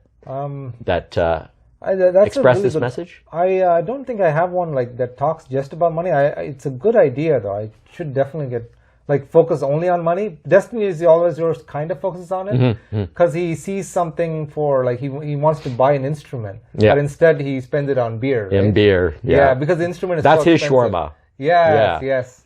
Because the at least shawarma you're getting nourished, right? Beer or alcohol, I mean, what's it really doing, right? Well, interestingly enough, during the COVID pandemic, liquor stores stayed open. And what was the justification for that? That they didn't want people who needed their liquor to have difficulty coping, right? And yet I know people who were denied medical exams and who eventually passed away. Oh my goodness. I speak as someone with a medical degree, okay? And I saw that happen. It happened to a close friend of mine. Who needed a specialist to examine him to get the ball rolling for a transplant. And he didn't get the consult until some of the restrictions had been lifted. 3 days after he declared he got his appointment on Facebook, he fell into a coma and passed away. And only his father and his sister knew that that's what he was going through. The rest of us knew he was very ill. So when the liquor stores stay open and that happens, there's something... I firmly believe there was a way around that. Definitely. He could have got blood work done at a distance. He could have had... I mean, look, physicians currently are rarely seeing patients. And they're doing telehealth. They're consulting on the phone. They are compromising. And they have certain changes in their liability because of that, right? But this is what we're dealing with now, right? It's very unfair. Completely unfair. Okay, so I'm sorry, I didn't mean to... Oh, no. This is very good. This is extraordinary. Like, I'm glad, thank you for sharing that information with me. And it's very horrific. I don't know when this will all pass, but I hope it does. But coming back to our topic about money. Yes. Even people who make money, waiting tables, all these like service industries are getting so affected. Yeah, absolutely. And that's not going to last forever, right? The CERB or whatever. It's changing the complexion of the economy. It is. Probably permanently. Probably. Right? Yeah. So I hope something good does come from this. I know after every great struggle. Only if enough people express their concern and their dismay. Yes. Right? Because otherwise... I think right now is the time for independent films more than ever before. Yeah. Because movies are not going to...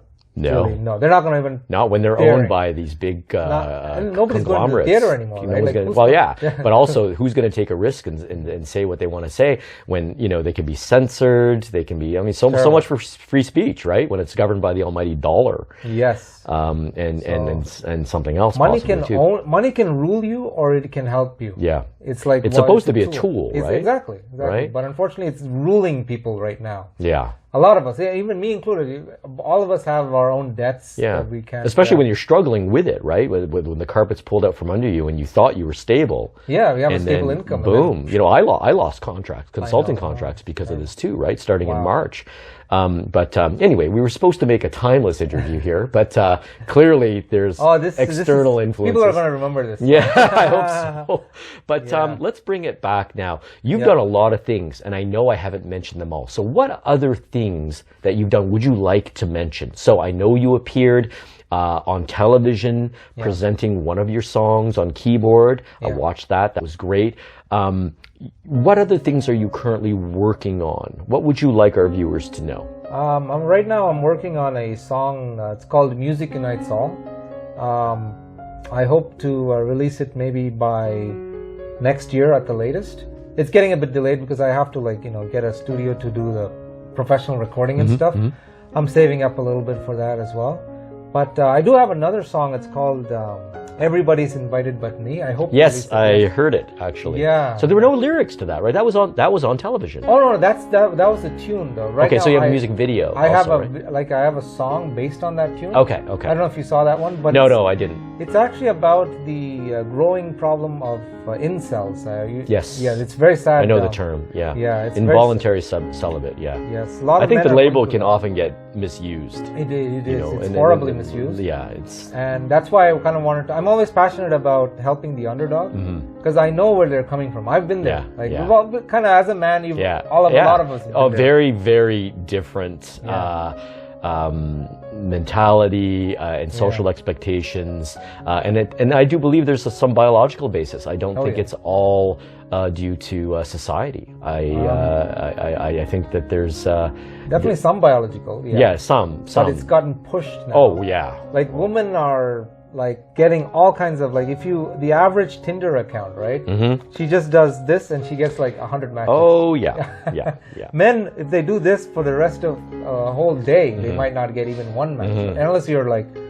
Yeah, and that's what I mean by, you know, I do believe there's some evolutionary, biological, and psychological reasons for this, and the sexual strategies among the genders is very different, and online dating and certain applications will favor certain strategies, and disfavor others. That's the problem. Yeah, and we could go into that at length.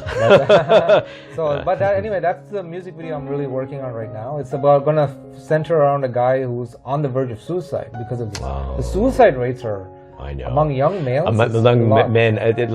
Don't quote me on the exact statistics, but you know, men commit suicide over job loss. You know, like an order of magnitude more than women do. Men commit suicide over relationship loss. Again, an order of magnitude greater than women do. And not only to talk about, you know, I've dealt with men's shelters in the past, and they fly under the radar. They do. And because because a lot of men don't want to admit when something is amiss, they feel they can handle it, or they feel they're not handling it properly, that it doesn't bother them until something really bad happens. Exactly. You know, and I had a personal friend go through something like this where I tried to help him. Really? And absolutely. That's why I'm familiar with the system. Yes. And I actually saw him get attacked more than once. Wow. Yes. And you know, so I would testify that. Wow. I would testify to that in court. I know what I saw, and I know how it was provoked, and I know, you know what I mean. And so, you know, and I'm not saying it's a people problem, right? Yeah. It's a people problem, and so it's not about all one this and one that, or this gender and that gender, right? So I think we have to look at it more as a people problem. Well, if men struggle, women are also going to struggle, right? Because you need both. We complement each other. Exactly. Yeah, absolutely. The genders complement each other. Exactly. Whatever model you take for genders, whether bimodal or spectrum, they complement each other. Exactly. That's what I think, and we need each other. So it's not about all one gender being bad or good. They're different. They are different. They have their differences. They're completely. And I mean, wow. Now we're getting some real soup, aren't we? Yeah. Well, it's so like I said.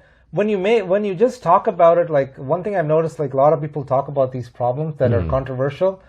What happens is it becomes like this big war, right? Like absolutely. And then you know, their channels get demonetized. Well, that's just it. You know, like I said it before on I was on a podcast recently, and you know, and I mentioned that we have to look at people's intentions. Because just deplatforming someone, what does that accomplish? That's nothing. What it does is, in societies where there's restrictions, you find that people push those restrictions. They actually try to violate those restrictions, right?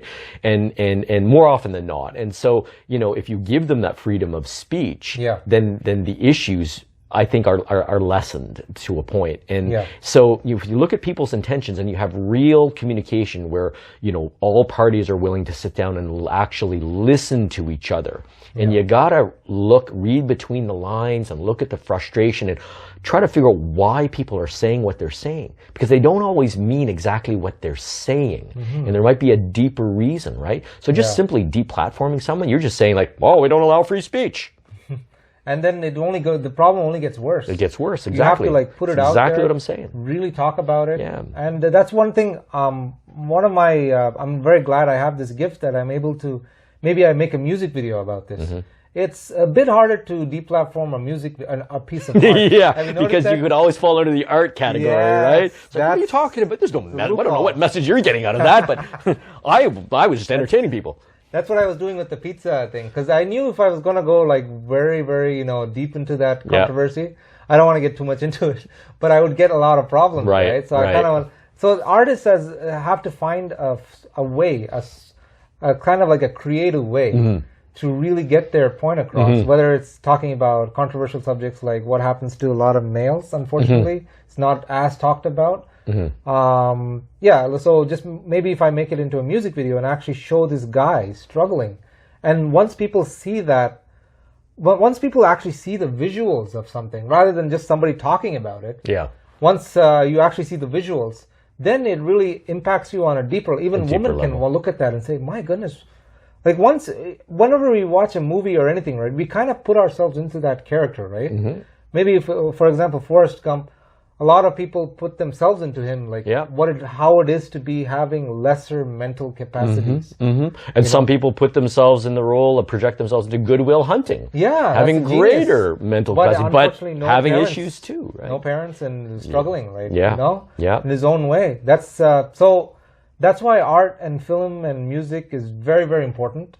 And unfortunately, it's going kind of in the darker side, like especially with people like Cardi B. I don't know if you're familiar with the musician. It's very, very... What is she doing now? It's just very vulgar, just, just... This, well, look, the way... Just look at Hollywood in general, right? So this is not all Hollywood actors. This is not all Hollywood directors and producers. This is not all Hollywood casting agents.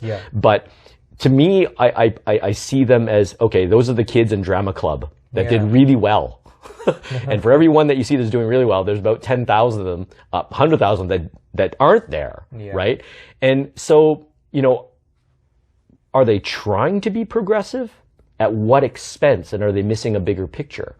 So, there are definitely actors and actresses who don't like this trend and don't like them trying to be edgy and trying to be real and trying to be progressive and trying to have an agenda. And I mean, like if you look at the Star Wars sequels, and I brought it up again. I'm so sorry. I'm not sorry. You look at the Star Wars sequel and you go, there's definitely an agenda here going on. And you had the duck, the goose that laid the golden eggs. You decapitated the duck, you cooked it up into a soup, you took the meat, you chucked it out, and then you watered the flowers with the soup. Do you know what I mean? It's like, you could not have done worse. That was the golden, the idol. Like that thing could have succeeded. They could have made $2.5 billion per movie easily. And instead, with the messages they were trying to portray, or the lack of messages, I don't want to get too into detail, but this is what I'm talking about. It exemplifies what we're seeing now. It's kind of all over the place. It's all over the place, but then you see the reimaginings and sequels that are not true to the original. People are afraid of offending other people. I mean, where's the art, man? Where's the art? It's not going to be remembered. People are going to remember the movie from the 1970s. Yeah. More than the... Absolutely. Because today, it's not okay for someone to be special. No, we all have to have the Force. Oh, no, we all have to... You know what I mean? And it's like... It takes all kinds, right? It takes all kinds. Exactly. It takes all kinds. Don't destroy a franchise because you have an idea that you want to push out there, and now you have the vehicle for it. Well, way to go. You just destroyed the cash cow. 20 years from now, people will still remember the original movies. People are already forgetting about the sequels. They don't care anymore. They don't care. I don't even care what's coming out. Okay, The Mandalorian's pretty good, but I don't care what is coming out for Star Wars at all anymore. I don't know if that can ever recover. I'd like to think so, but and what a tragedy, because the technology now is so great. You can make it look so great. You can.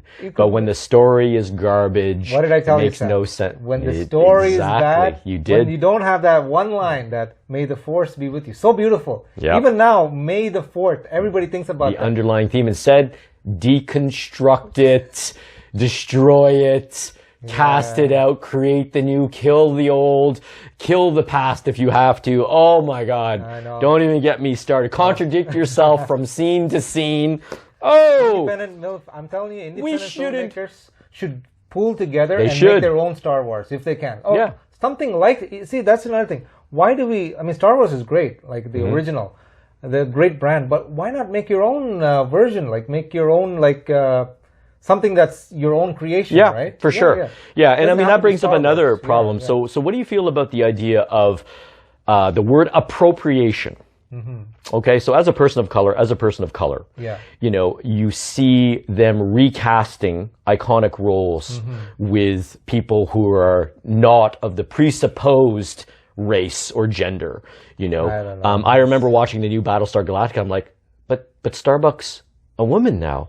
But I mean, part of the deal was that Starbuck was this kind of ladies' man type of pirate, hustler with a golden heart, like the Han Solo type character in Battlestar Galactica. And and it's like, okay, so but can they still do it? And they tried to do it, but was it really necessary, or were they just trying to prove a point? And I don't know which it was. So, but then you hear this word appropriation. It's like, okay, can white people are not allowed to portray black characters now, or Halloween costumes or whatnot. I'm not talking about blackface necessarily, okay? Because there's a history to that. Just as a yellow person, I can tell you there's history there, right? Too, because look in the cinema with Asians.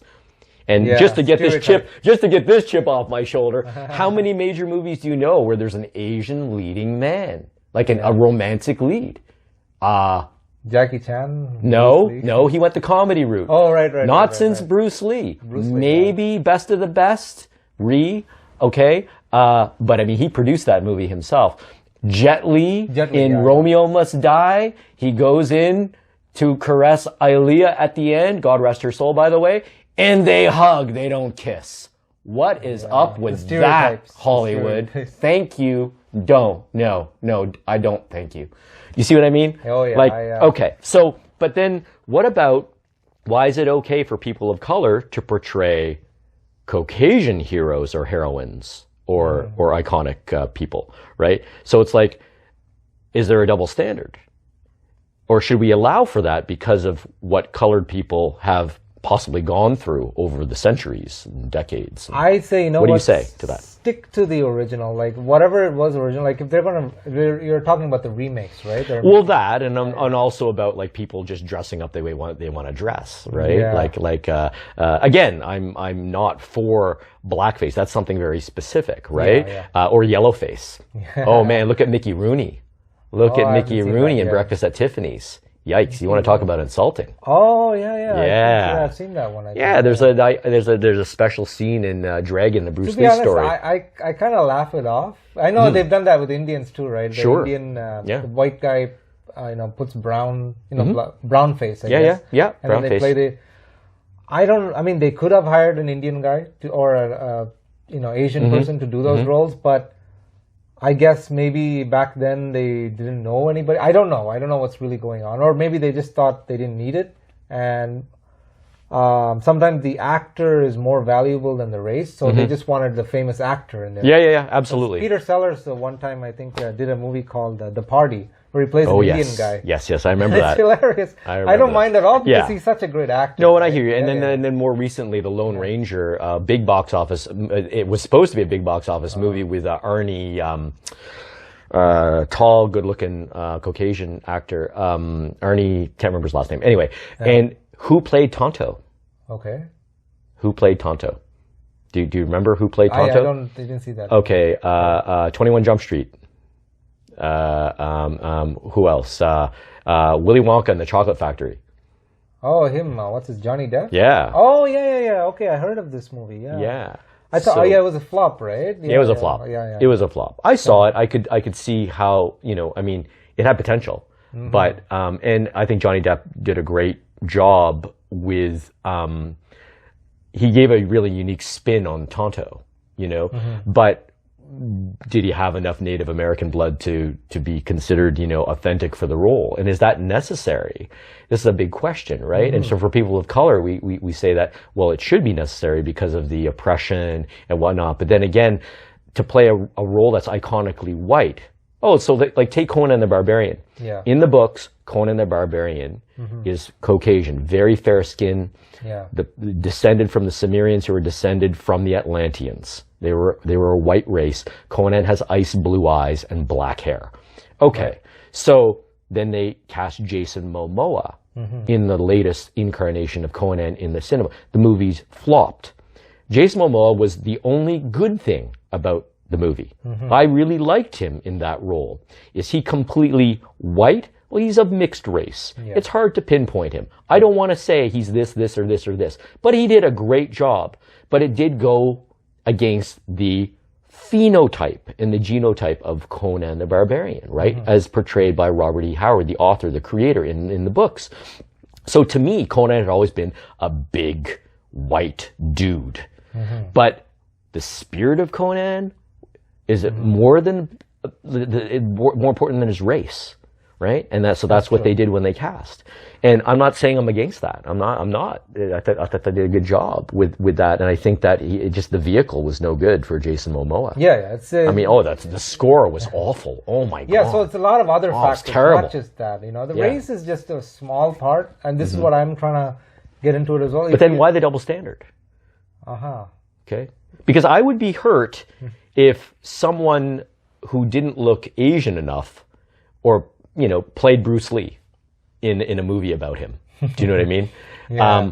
Now, what about a Japanese playing the 3/4 Chinese, 1/4 German Bruce Lee? I don't know, because there's a history between the Chinese and the Japanese, but it's not all Japanese. And it's not all China. Do you know what I mean? Yeah. Like my personal family history, the Japanese were involved in that, and atrocities against my mother's family. You know what I mean? But it's not all Japanese, right? Yeah. So I leave that to you, Sonny. What do you think?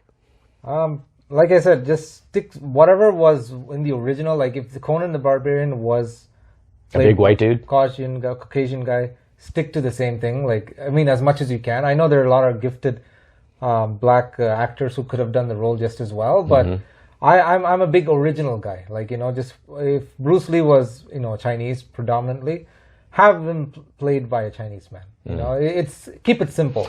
That does kind of push controversy aside a little bit. But then what about the director that says, I want a new spin on this character, on this iconic character?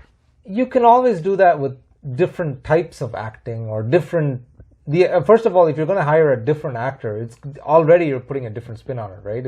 It's going to be different, right? So you are already putting a different spin on it.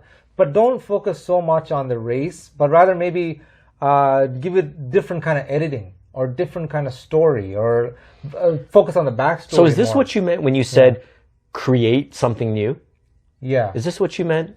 So this is why I went to the word appropriation, right? Right. It's like, so should we maybe just be creating something new, creating our own stories, maybe?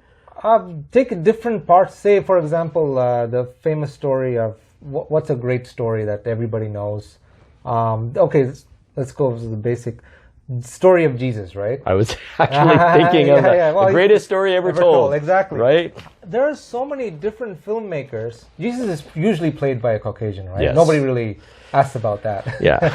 But that's even though he was Middle Eastern, probably Middle a Eastern, bit more brown, but Semitic. nobody really questions that. That's fine. But how many movies have come out about Jesus, where some of them they focus more on his birth and his childhood. Some of them they focus more about the cross, like for example, the Passion of Christ.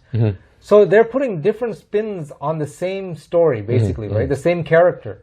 So I think personally, if I was a director, I would focus more on that, and rather than seeing this cultural appropriation and all this other stuff. Well, like the Last Temptation of Christ with Mel Gibson was quite a different spin. Yeah, I liked that. At the time, right? It showed a very, shall we say, tormented and human side.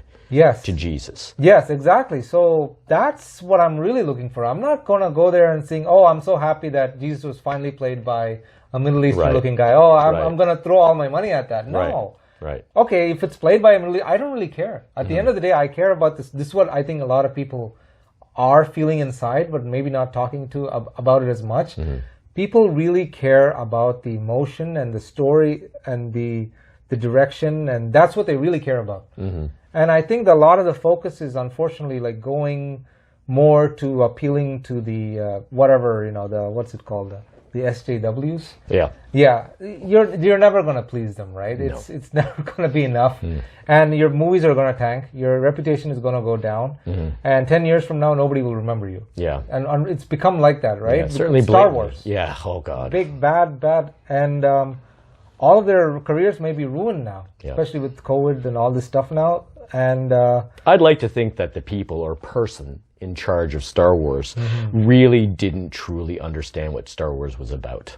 Because if they did, then what the franchise became is even more of a travesty. Even more of a travesty. They should have focused on, now, George Lucas has given this wonderful masterpiece. They should have been focusing on, with our current technology, how much better can it look They should have while still telling a profound story, exactly, and perhaps don't continuing change the story the too saga. Much. Yeah, just continue the story. They deconstructed everything, and that's unless you're a genius, unless you're a genius like George Lucas, even George Lucas can't deconstruct that. You can't, like, it's like a lightning in a bottle, right? Yeah. Something like he captured something so amazing. Yeah, well, I mean, he did his research, and the time was right. Like and, Lord of the Rings, for example. Yeah. Are you going to make that culturally appropriate and all this stuff? Well, and I'm a huge fan of Tolkien. I mean, I could write my name in Elvish, Amazing. Yeah, 14 languages he created. A professor of Anglo-Saxon. And he never got to see his own movie. No, but Peter Jackson did a really good job with it, right? Like when you look at the rotoscoping done in the what was the animated one there, where they traced out the actors, and I mean, Gollum, the guy who played it. No, this is way back, like 1980. That one. What's the name of the director? Anyway, it escapes me. I apologize. It escapes me now, but I watched that as a kid, and it was, I mean, certainly for a 9-10-year-old kid, it was horrific. But then again, I saw Heavy Metal, the movie, which was also animated, and I saw that in 1981, I believe, and I was 11. Oh. And that movie got by the censors, and my father took my brother and I to see it, and it was a bunch of small short movies, animated movies, put together with one common thematic element, one common device. And I was blown away by this movie. But it had nudity, it had sex, it had decapitations, all animated. Wow. And some very stylized, some very realistic. And then it disappeared from the theaters for 2 weeks and came back with an R rating. Oh. So they made a mistake with that movie. Me and my 10-year-old brother saw this. And my father was just kind of sitting in the theater going, oops. But it was mesmerizing. Yeah. It was mesmerizing, that movie.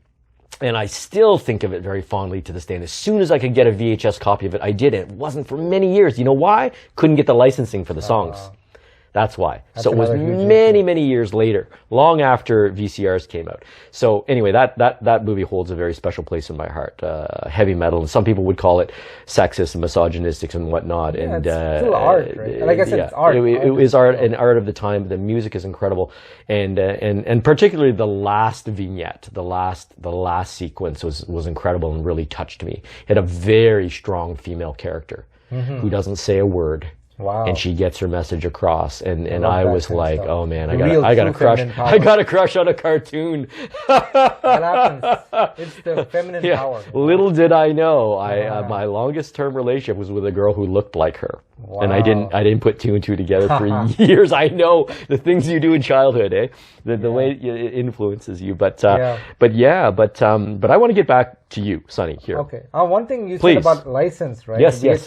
Another thing I realized, this is one of the reasons I started to create my own music, because I didn't want to deal with any of that. You didn't want any muting on YouTube? Oh, no, man, I hate when that happens. That's why, you know what? I have a keyboard. I don't care if I use the same track again and again and again. Yeah. I don't. That's one of the reasons I was very selfish. Like I said, look, it has to be my own tune. Yeah. That's the only way to be very, very safe. Very, very sure. Because you have no idea if I've worked with other people. And one video got almost demonetized because of I used something way back, and they just only this year, I uploaded years ago, and only this year or something they said, we found that this video is copyrighted in violation of her. Oh, it's such a headache. And like you said with the VHS tape, what happened with that, and I'm very generous with my music. Don't Miss Your Wedding, that music was used in another animation, which got more than 2 million views. Yep. And he was very thankful. I said, you know what? As long as you get my music heard, I'm happy. I wish more. And he was almost saying, I wish more musicians were like that. Why are you money? Okay. The guy gave me a little bit of money. You know? And I was very thankful. Whatever you give is fine, because you have brought my music out there. Yeah, right? you give an exposure. Yes. Yeah, and it's not like it was a negative exposure. It was actually a positive exposure, right? Exactly. And why do you want to penalize somebody for that? And the VHS you said that wasn't released, though it was a work of art. I mean, it was not enough, the money they got for the? I'm I don't know all the details, but yeah. It looks like a bit of a lot of classic '80s, early '80s rock. It was great, and then it took forever to get that. But I have the soundtrack and the score now on CD. I'm glad it all got sorted out. Yeah, it did. Your childhood is my childhood. Some people claiming with the new Star Wars their childhood is destroyed. No, mine was resurrected with heavy metal. I know what you mean. Like I grew up on Nintendo, like the Super Mario, all that stuff. It's so I don't know. Everybody has their. I guess yours more the Star Wars era. Star Wars. I was actually a bigger Star Trek fan. Star Trek. Oh. Okay. And I remember watching Star Trek in the early '70s with my mom and my brother and my father, and being scared by some of the scenes. But the message in Star Trek was somewhat more cerebral, whereas Star Wars was more visceral, and more, dare I say, cultural. It appealed to Jungian archetypes. The Dark Knight is Vader, the crazy wizard is Obi-Wan Kenobi, and the scoundrel with the heart of gold is Han Solo. The hero's journey, Joseph Campbell. Yeah, and Lucas, if you look at some of the earlier incarnations of his work when he wrote about it, I mean, there's drastic changes in the script and the screenplay, right? Like it was Dirk Starkiller was his name, and then there was this different relationship with his father and all this. But what was really cool, and I was trying to tell some younger friends that I was coaching in the gym about the phenomenon of Star Wars, and I said, I mean, you don't get it. Like in 1980, when we were sitting in the theater and Luke and Darth Vader are battling in Cloud City, and Vader, thrashes Luke and cuts off his arm, and he says to Luke, Obi-Wan never told you what happened to your father. And Luke's like, he told me enough. He told me you killed him. And Vader says, spoiler, so pause it right here or speed it up 10 seconds. I think everybody knows this one by now. No, I am your father. And the theater you could hear the no like this, because Vader wasn't just Luke's father, he was our father now, right? Because we had projected ourselves onto Luke and his hero's journey, right? And there was no internet that was widely spread. I mean, the internet supposedly started in the 60s, but it was not widespread, and for that to happen, like, it was unbelievable. I remember going to my martial arts class and my instructor saying, you don't effing tell me what happened or I'm going to effing kill you guys. Like he literally threatened us, People are very passionate. Yeah. There's no internet. You're right. No internet, no nothing. But then in 1983, when, Luke and Vader are fighting, and this is what the classic Star Wars has over the new stuff, is it's this immortal confrontation. Father versus son. Fighting a duel to the death on this battle station, this tool, this device of ultimate destruction, and the fate of the galaxy is in their hand, and they're going at it, and Luke overpowers him, and then the Emperor is like who's the embodiment of evil, he's killing Luke. And it's only then that you realize, oh my God, these movies, this trilogy is not about Luke Skywalker, it's about the Dark Knight. It's not about the farm boy's journey, hero's journey. It's about a bigger story arc of who is this Dark Knight? How did he end up having to make this decision between good and evil? He is redeemable. And you see it. And so it's a bigger theme. And so that's why Darth Vader, the character, hits so hard, especially with men. Yes. Because there's a little Darth Vader in all of us. Yes. Our father and son conflict. Yes. And not just that, but the darkness in us and the hope to come back. And when he chooses to save his son, you would not believe the theater. It was beautiful. It's a beautiful movie. People cheered, stood up cheering. People were crying, couldn't believe it. It was like one of the greatest moments in cinematic history. And then you look at the sequels and you're like, what did they try to achieve here? Jeez. I bet you a lot of father and son relationships got better after that movie. Possibly. Possibly, yeah, because possibly they were able to, like I said, art is very powerful. Yeah. It's going to hit you on a different... Absolutely. And that's what you strive for in your work, right? You're tugging at the heartstrings. So definitely our heartstrings were tugged at. And when Luke is putting the torch into his father's funeral pyre, it cast a whole new light on the Star Wars trilogy, because it was only a trilogy back then, right? Right. 1977, 1980, 1983, the three movies. And then when Lucas announced that he was going to do prequels to tell the story of how Darth Vader became the Black Knight, who is this Anakin Skywalker? You know, and I mean, there was a huge press, and the prequels didn't do quite as well because Lucas insisted on showing the journey of a small child. That was Anakin Skywalker, and he wanted to make it like the old sci-fi serials. You remember back in the black and white days, the classic days? So anyway, I don't want to digress. I'm sorry, Sonny. No, but it's fascinating. Like I'm learning a lot from this. Yeah, but so am I. And you know, it was very it was a different approach, but still the prequels are like, you know, Citizen Kane and Apocalypse Now compared to you know, the sequels. The Star Wars prequels are much better films compared to what came after. Except in Rogue One. And this is when they reshot chunks of the movie, and they put that Darth Vader scene at the end where we see what he can really do. Because all we saw at that point was him fighting Obi-Wan Kenobi in not a particularly good lightsaber battle. For the time, it was great. But with the prequels and the volcano fight, there was no comparison. But then you see Vader potentially at the peak of Vader's power, not Anakin's power, because Anakin was far more powerful but he got his limbs chopped off. So, and Lucas says this in an interview. He said, the tragedy of Anakin Skywalker is that we go from a being who had the unlimited potential, the chosen one, who had probably double the force power of the Emperor, to when losing his limbs in the volcano, he's probably about 80% the power of the Emperor. So Lucas actually says this. Like, he actually says this in an interview. And this is why, like, I took exception to how, you know, the whole Palpatine thing worked out in the sequel. Anyway, I'm rambling, but the point is, we saw what Vader could do in Rogue One, and that scene was just put in at the last minute. And look at the YouTube reactions to that scene, especially among men, watching what Vader does. And it's like, their dark hero is back. Men are just like, no way, oh my God, that's the best scene in the movie. You know, it's like, it redeemed. I mean, Rogue One was pretty good, but that really made it right there for any old like Star Wars from the fan. Past, I guess. Oh, well, yeah, because it's in the context. It's right before the first Star Wars, and then you see Vader at his power, like why he was so feared. It's literally a scene from a horror movie when he walks down the airlock in the tunnel joining the ships, and he just destroys the rebels. Right. They're firing at him with everything they got, and they can't take him out. Right. Wow. So anyway, I rambled, but it's so scenes like that, they stay with us. They stay with us. And scenes like, you have your moments in your videos, and even in your music. Yeah. What plans do you have for the future? Just continue whatever I'm doing, and maybe make things on a more regular basis. Because I do tend to, like, there was one point, I think I didn't upload anything for almost a year at one point in my channel. That was that's why I'm like working on this thing called the small ideas, the big ideas. Right. Don't just focus on the big ideas.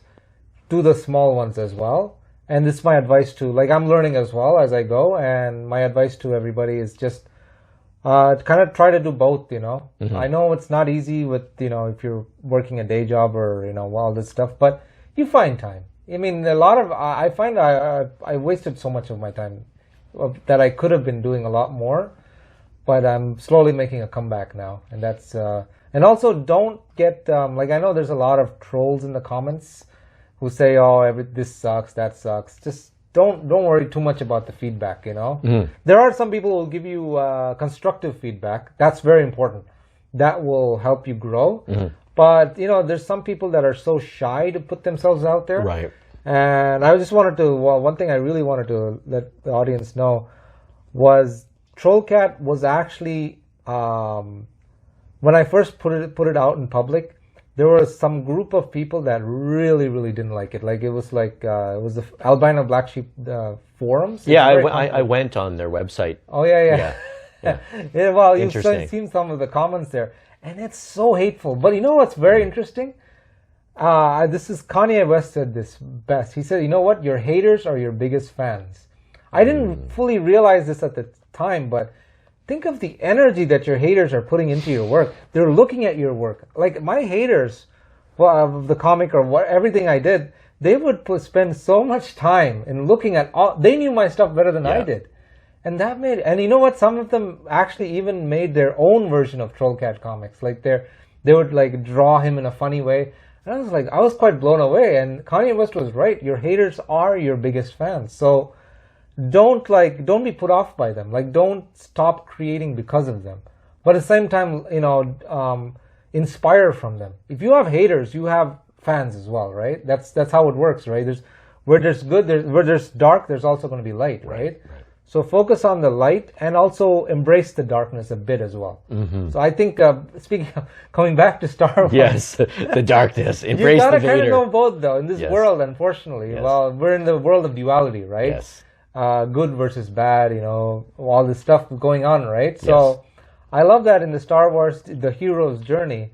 What's his name? Yoda? Yeah. Or Yoda. He teaches him, I love that guy. He teaches him both sides. Yes. Because you can't just be like a good person. Like, you can't just be so pure. And then, even in the great story of Jesus Christ, look, it's unfortunate what happened to him, right? In the end, he was so good. He was helping everybody. He got killed and crucified but of course, he's the Son of God. That's a different journey. But if you want to live a good life, if you want to be a great at whatever you do, whether you're an artist or a video maker, or even if you're just whatever job you do, you just gotta take the good days and the bad days and kind of try to learn from both and inspire yourself, and keep going. Because I've worked at different kind of jobs, let me tell you, and in Destiny's All Of It's Yours, that's the job I was doing, right, as a clerk. But that actually gave me inspiration to make this whole music video, which is gonna reach like 100,000 views now. So I'm so grateful now, and, that's amazing. That's fantastic. So take whatever bad things are going in your life, and if you can, just make an art out of it. Yes. Or a video, or just talking to a camera. Like, we have so much technology at our disposal. And I know it's not easy right now with all the censorship and deplatforming, but people are finding ways. To be honest, they're finding ways. There are some independent platforms appearing. Yes, I know a few. People are a lot stronger than. And I think there'll be some ramifications for those that have succumbed to the censoring. Like, there probably will be ramifications for YouTube and possibly for Google. I can't say in what form these will take, but people are not as stupid, I think, as certain companies want to make us out to be. Yes, and and be careful. Don't sell out too much either. Yeah, because I know Joe Rogan. You like Joe Rogan a lot. Yeah, right? I mean, I like how he says, "Don't pay attention to the detractors." He doesn't even read the negative comments in his Twitter feed. He used to be even more into the controversial subjects, but as he got more popular, unfortunately, he had to kind of curtail them a little bit. Curtail them, and recently, I know he made a deal with Spotify for $100 million. Yes. And then he was apologizing on Twitter for something he'd done in the past. Oh, really? It was one of those. Oh, yeah, it was Spotify. That's the problem, right? Well, when you go too mainstream. We're all not perfect. Yeah, exactly. We've all said and done things we regret. We're human. Exactly. And he always said it, right? I mean. And I do believe people deserve second chances. Exactly. Or more if their intentions are sincere, and they try. Otherwise, where is their evolution? Where's their progress? Where's their growth? What are you going to do? Deep platform someone just because they said one? If they really want to change, it's the people that were of one camp that were decided to change. Those are some of the biggest movers and shakers because they've seen the darkness. Exactly. Do you know what I mean? Yes. They've seen the darkness. So no, you can draw strength from bad experiences and bad choices. 100%. 100%. And like I said, we're all human. It's like, you were raised Christian. Let he who has not sinned cast the first stone, right? Beautiful lesson right there. And that's certainly not what's happening out there right now. And unfortunately, the people that are the commenters always hide behind their comments, like the ones that are pushing all this all the negativity. If you notice one thing, the people that leave the worst comments on YouTube, I'm talking about really bad. I've seen some dark, truly racist comments. They have no videos at all. Yeah. They don't even have a profile page. Yeah. Let alone. They just troll. They're also, you gotta think about maybe they're suffering in their own way. Yeah, well, it's a type of road rage too, right? Yeah, so you put someone behind the wheel of a car, all of a sudden they're no longer a person. The people around them are no longer people. You're armed with 3,500 pounds of metal. Like, Yeah. you know, it puts you almost in costume. It's like wearing a mask. Or it's like dressing up as a security guard. 100%. You know, the famous study, dressing up as a jailer, and then they had to stop the study because the people that were role-playing, the jailers, were actually abusing the people who were role-playing being prisoners.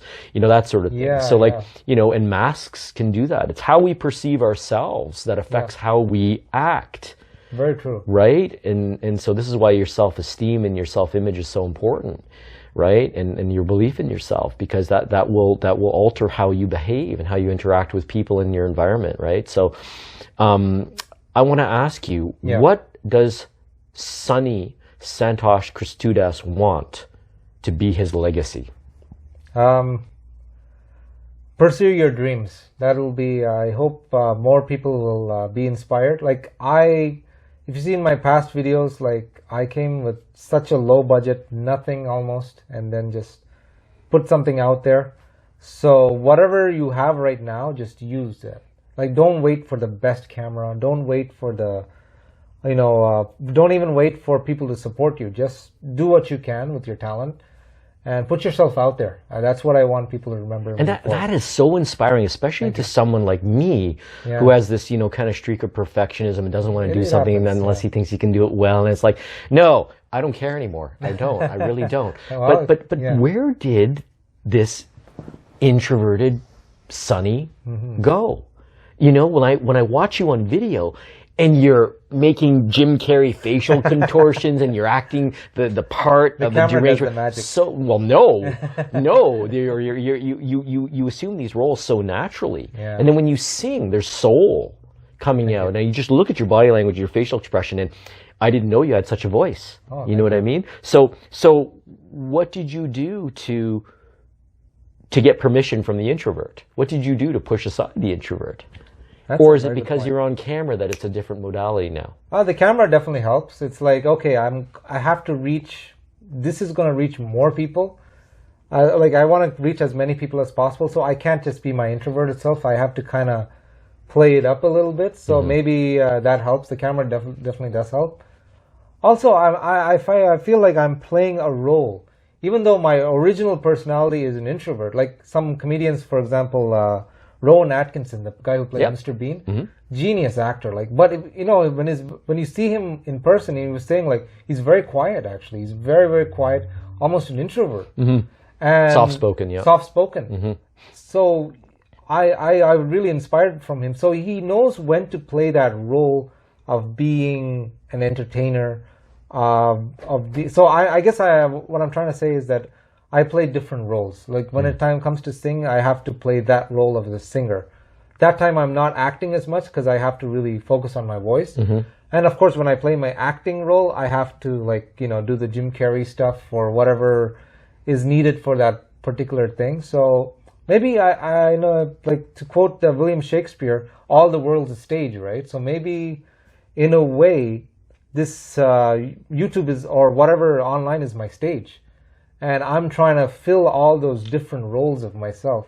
And maybe I'm not even an introvert. Maybe that's a role. That's what I'm trying to, I'm seeing more and more. Maybe that's not myself, because sometimes, I hate to say it, but when I have a few too many drinks, you know, I'm like, I'm very shy when this is before I got married. I'm so shy when asking, you know, random women for their number and all that stuff. But when you get a few drinks in me, I'm liquid courage, right?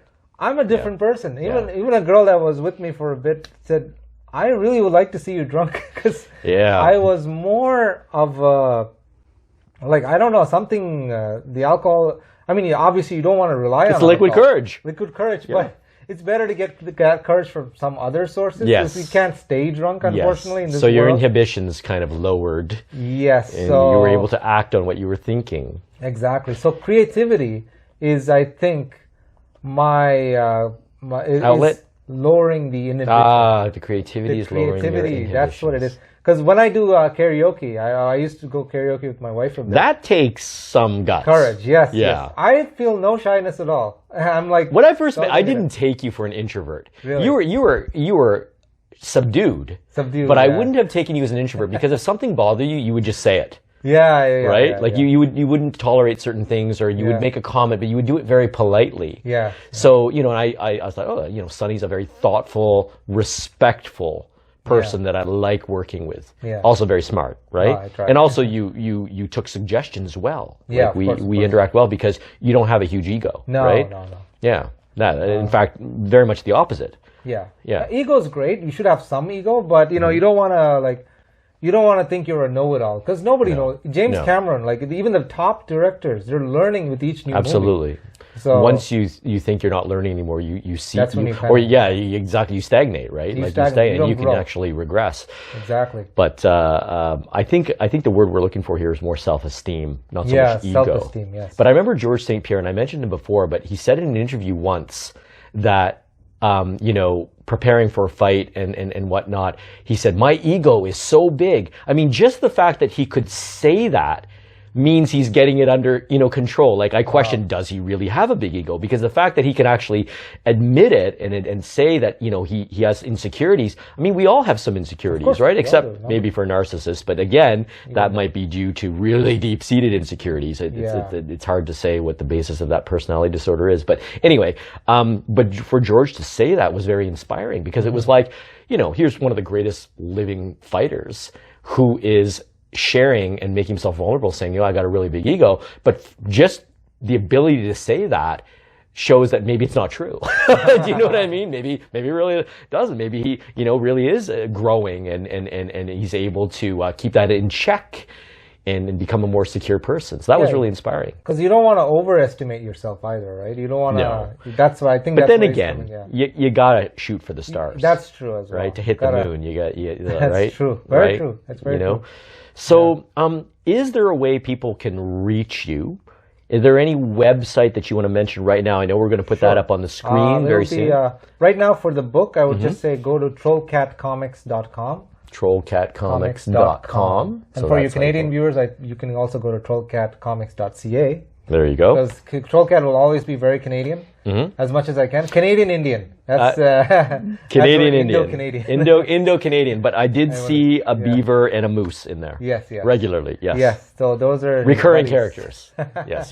His drinking buddies. Yep. He has to find his Snowy way back. lives on. He lives on in Trollcat. Yes. That was a great story, by the way. I really love that. Thank you. Any other, your YouTube channel, just look you up? So if you want to subscribe, it'd be great. youtube.com/jackbliss. youtube.com/jackbliss. And that's right. Those are it for your now. moniker, Jack Bliss. Yes. Yeah, and I'll leave more links in the description below as well. Okay, wonderful. And is there anything else you would like to leave with our viewers? Just follow your dreams and don't let money get in the way. That's a huge thing I want to let you know, because money can be tricky, I know. And don't get time. Don't let the time. The time is very precious, right?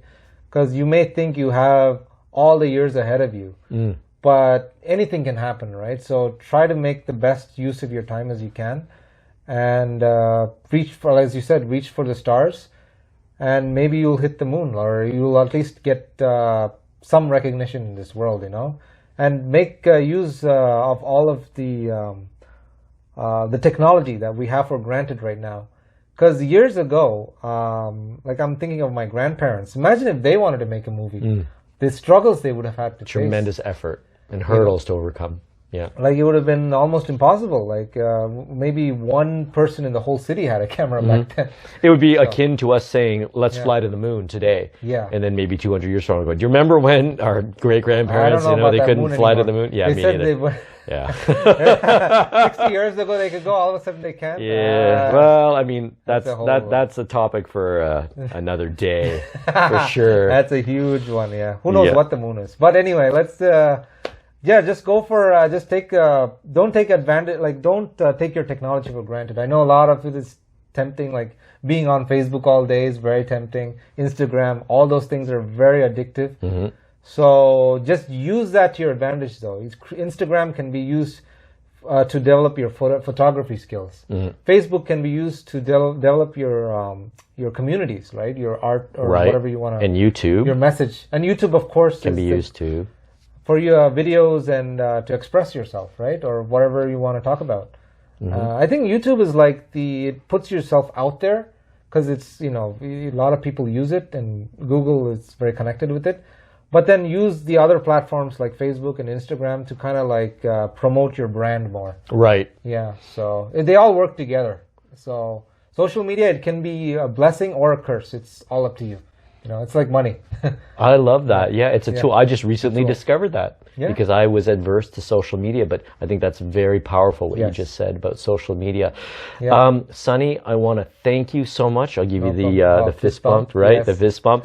And Samuel, Super Sam Dubé here, signing off with Indo-Canadian cartoonist, musician, animator, videographer, husband, cat lover, Santhosh CHRiSTUDAS. Thank you so much for watching, and join us again soon in the future. Yes. Signing off. Thanks for including the husband part.